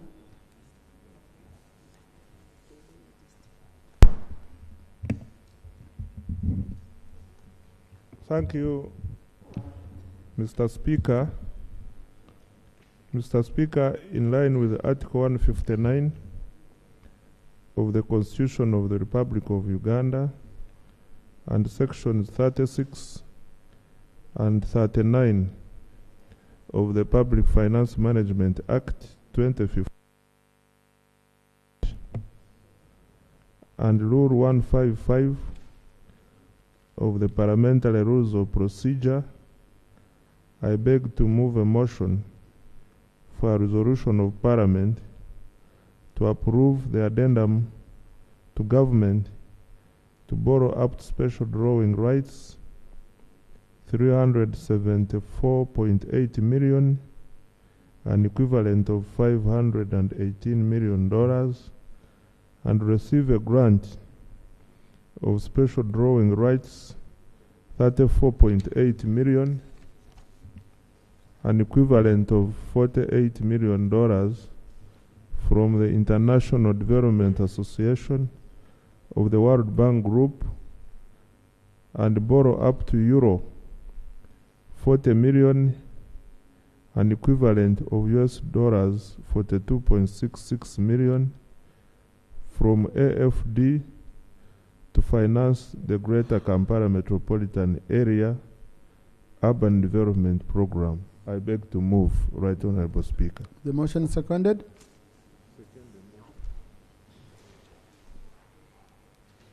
Fande Nekesa, Fande Arenyo, Minister for Water, Kampala, Engineer Barimwezo, Honorable Naruyima Esther, Mukono, Maki India, Honorable Sewanyana. I'm trying to see if there are MPs from Kampala who are not seconding it. Haji, Siraji, Honorable Tibasimwa, Minister for Local Government, State, Minister of State for Wero, Minister of State for Labor Youth, nearly the whole house. Yeah. Honorable Minister, do you want to give a brief summary? Just find the motion. Mr. Chair, the brief summary about the project is as follows.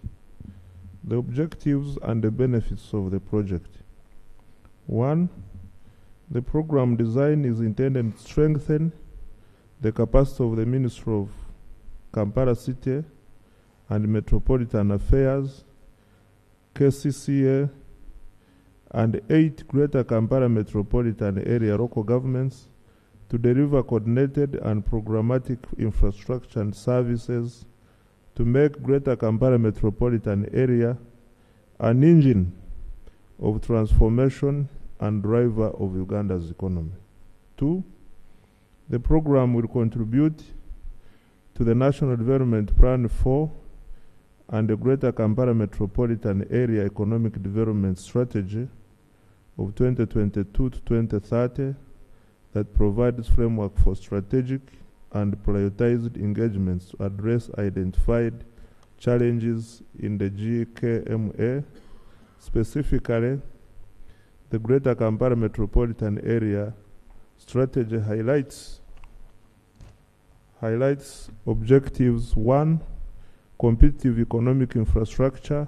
2. Conservation and protection of the environment assets. 3. Business support to informal sector. 4. Unique center for tourism. And 5. Effective city and local government service delivery to which the program is aligned. Mr. Speaker, I now come to the cost and the financing. The cost is euros 40 million, an equivalent of 42.66 million, as I mentioned earlier. The maturity period is 25 years, including grace period, and the grace period is 7 years. The interest rate is variable with 6 months Euribor negative 0.24% as at 24th of September 2024, and Mr. Speaker, this runs for the next 6 months. 8. The appraisal fees is calculated at 0.5% on the total amount of the facility. Mr. Speaker, with this justification, I presented the same loan to the Committee on National Economy, and I am aware they have done an analysis of the loan, and they can support me in justifying this motion further. I submit, Right Honorable Speaker. Thank you, Chairperson, National Economy. Just, I hope I captured the name of a funder very well, Dr. Jennifer Alanyo. I usually sometimes call Alenyo, but remembered very well. Major Dr. Jennifer Alanyo. Oh, Lieutenant Colonel, now. But the problem, these people get ranks, they don't call us for celebration. And at least we have meat, we can survive with our meat, even when it has problems. Oh, congratulations, I had forgotten, sometimes I'm not updated. Our name, Lieutenant Colonel Jennifer Alanyo. Thank you very much, Right Honorable Speaker. Right Honorable Speaker, I beg to lay the report of the Committee on National Economy on the addendum to the proposal to borrow up to special drawing rights 374.8 million, equivalent to US dollars 518 million, and receive a grant of special drawing rights 34.8 million, equivalent to 48 million US dollars from the International Development Bank, is International Development Association of the World Bank Group, and borrow up to euros 40 million, equivalent to US dollars 42.66 million from AFD to finance the Greater Kampala Metropolitan Area Urban Development Program. Right Honorable Speaker, I beg to lay the report of the committee and the minutes of the committee while processing the loan. Right Honorable Speaker, in the plenary sitting held on the 19th of December 2024, the Minister of Finance, Planning and Economic Development presented to Parliament an addendum to the proposal by government to borrow up to special drawing rights that have already mentioned, and this was referred to the Committee on National Economy. Right Honorable Speaker, the committee held a meeting and received submissions from Ministry of Finance, Planning and Economic Development, and the Ministry of Kampala and Metropolitan Affairs. Right Honorable Speaker, as you are aware, that on the 2nd of May 2024, Parliament approved this borrowing. The financing for this project was approved by AFD board on the 14th of December 2022, and the government of Uganda was given up to 13th of August 2023 to sign the financing. According to the prevailing finance market rates, the financing terms and conditions of AFD were valid for 8 months. For 8 months from the date of the board approval, and therefore after revised after 6 months. Based on this, the Minister of Finance, Planning and Economic Development was not in position to sign the financing and with AFD within the 8 months due to the protracted negotiations on the contentious clauses in the draft financing agreement, which have now been resolved. In the communication dated 30th of July 2024, AFD informed Ministry of Finance of the new interest rates of 6-month Euribor minus 0.424, which is valid until 22nd of March 2025. Right Honorable Speaker, I'm not going through the financing terms since the Minister has already stated the terms of the loan. The status of implementation, Right Honorable Speaker, following the approval of the loan last year, the project is under implementation, and accordingly, there is steady progress of the civil works in all the 9 entities that are under the Greater Kampala Metropolitan Area. By the end of quarter 1 this financial year, Kira Municipality and Mukono Municipality had started implementation works of the flagship projects with a total length of 29.74 kilometers as detailed as per the table above. Right Honorable Speaker, the additional road projects were advertised at the end of September 2024, as at end of September 2024, and the program had advertised 13 lots of the road projects, which total up to around 81.25 kilometers from the 6 entities, namely Wakiso Local Government, Mpigi District Local Government, KCCA, Makindi Sebagabo Municipality, Nansana, and Entebbe Municipality. These entities were grouped into 3 clusters based on the proximity and the experience to handle the infrastructure projects.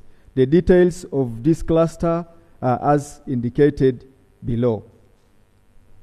The table.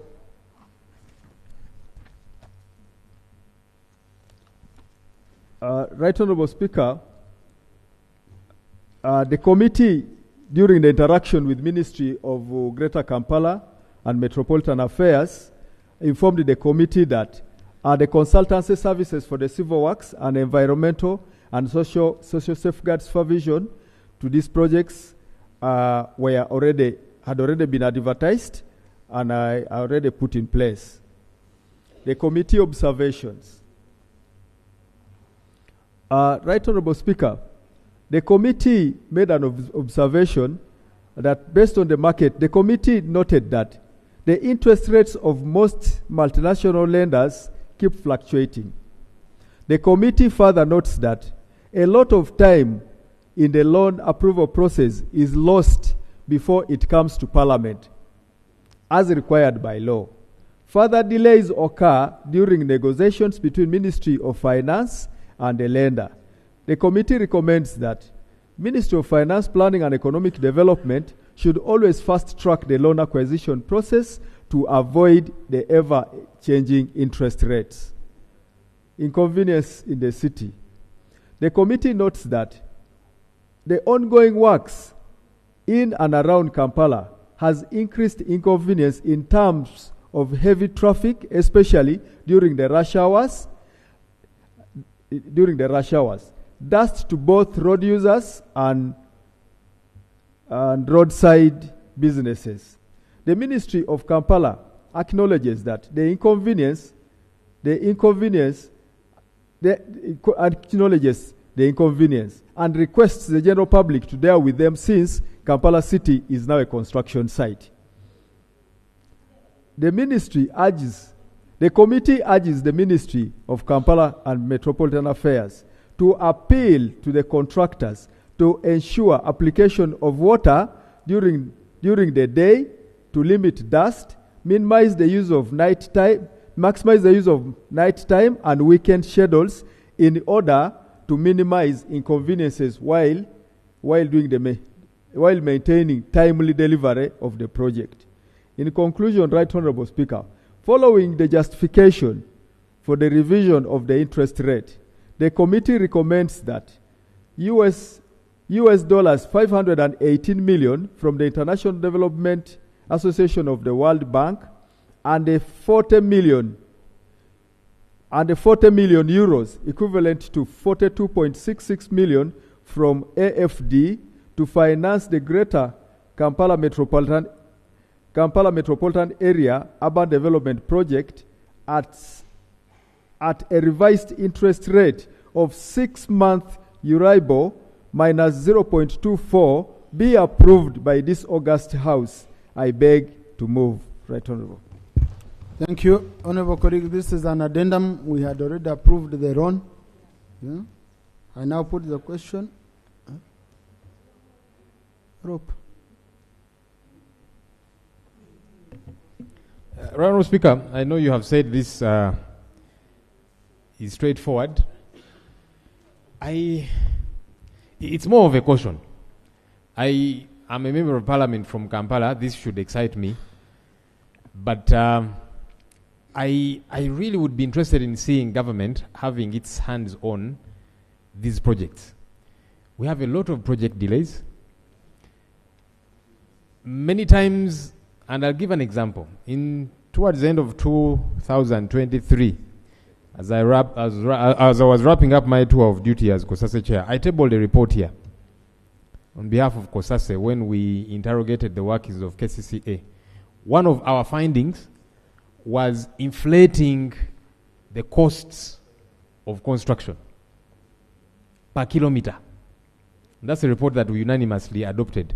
And so all of these things concern me. Yes, we can get excited. We are getting this money to construct these roads, but scope, timeliness, the cost of these roads. I'm hoping that we can have a good appraisal at the end of the day and that we shall be ticking all those boxes as a caution. Thank you. Now, Chair Committee, National Economy, I'm going to assign you and your team to go and look at the progress of these projects because I have an issue. There is, they had created the picture as if we are not funding Kampala. In 2018, I don't remember, I think it's 2018. I don't know whom I had on the national economy in the tennis parliament. We passed a loan from ADB. I think it was around $218 million, $215 million for Kampala. I think the procurement was just concluded recently.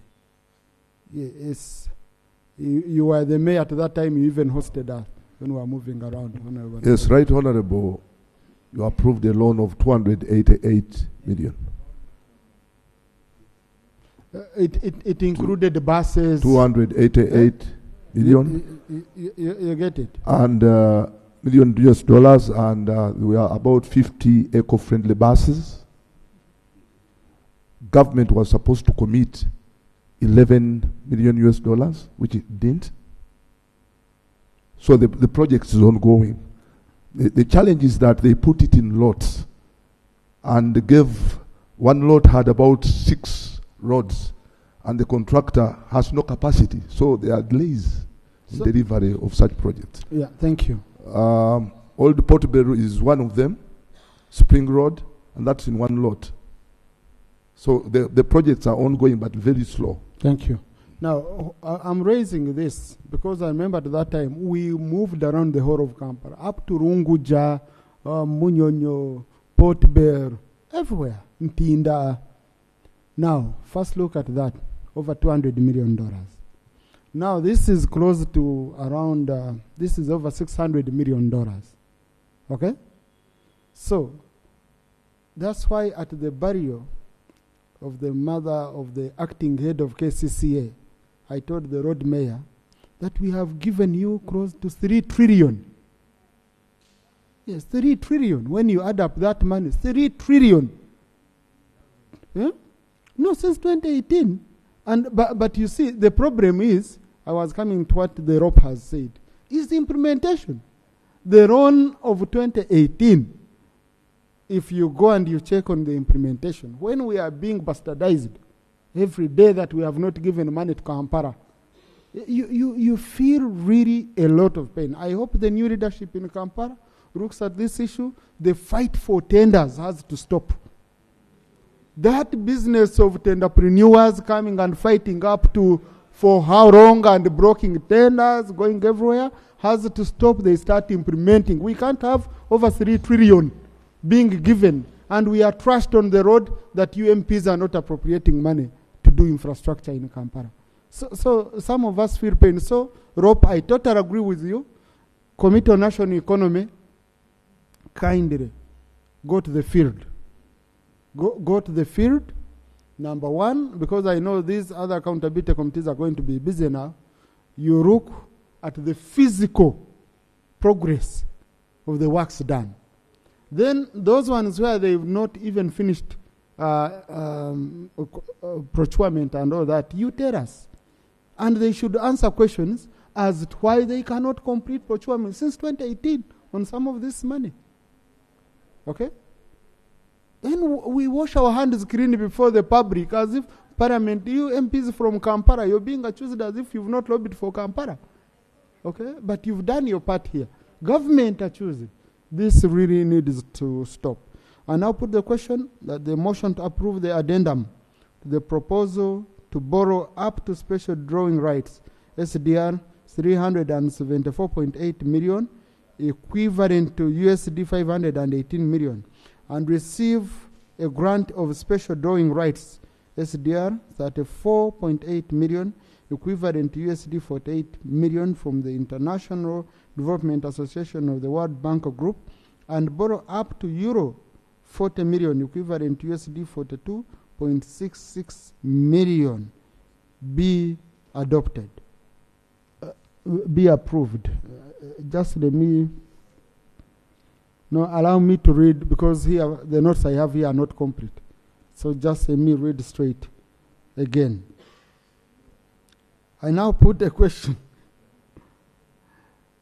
I now put the question that the motion to approve the addendum to the proposal to borrow up to special drawing rights, SDR 374.8 million, equivalent to USD 518 million, and receive a grant of special drawing rights, SDR, 34.8 million, equivalent to USD 48 million, from the International Development Association of the World Bank Group, and borrow up to 40 million, equivalent to USD 42.66 million, from Agency Française de Développement AFD to finance the Greater Kampala Metropolitan Area Urban Development Program GKMA-UDP be adopted. Those in favor say aye, and the contrary nay. The ayes have it. Ron approved. Ron request approved. Honorable Minister of Finance, go conclude the process and finish the work. House adjourned to tomorrow at 2 p.m.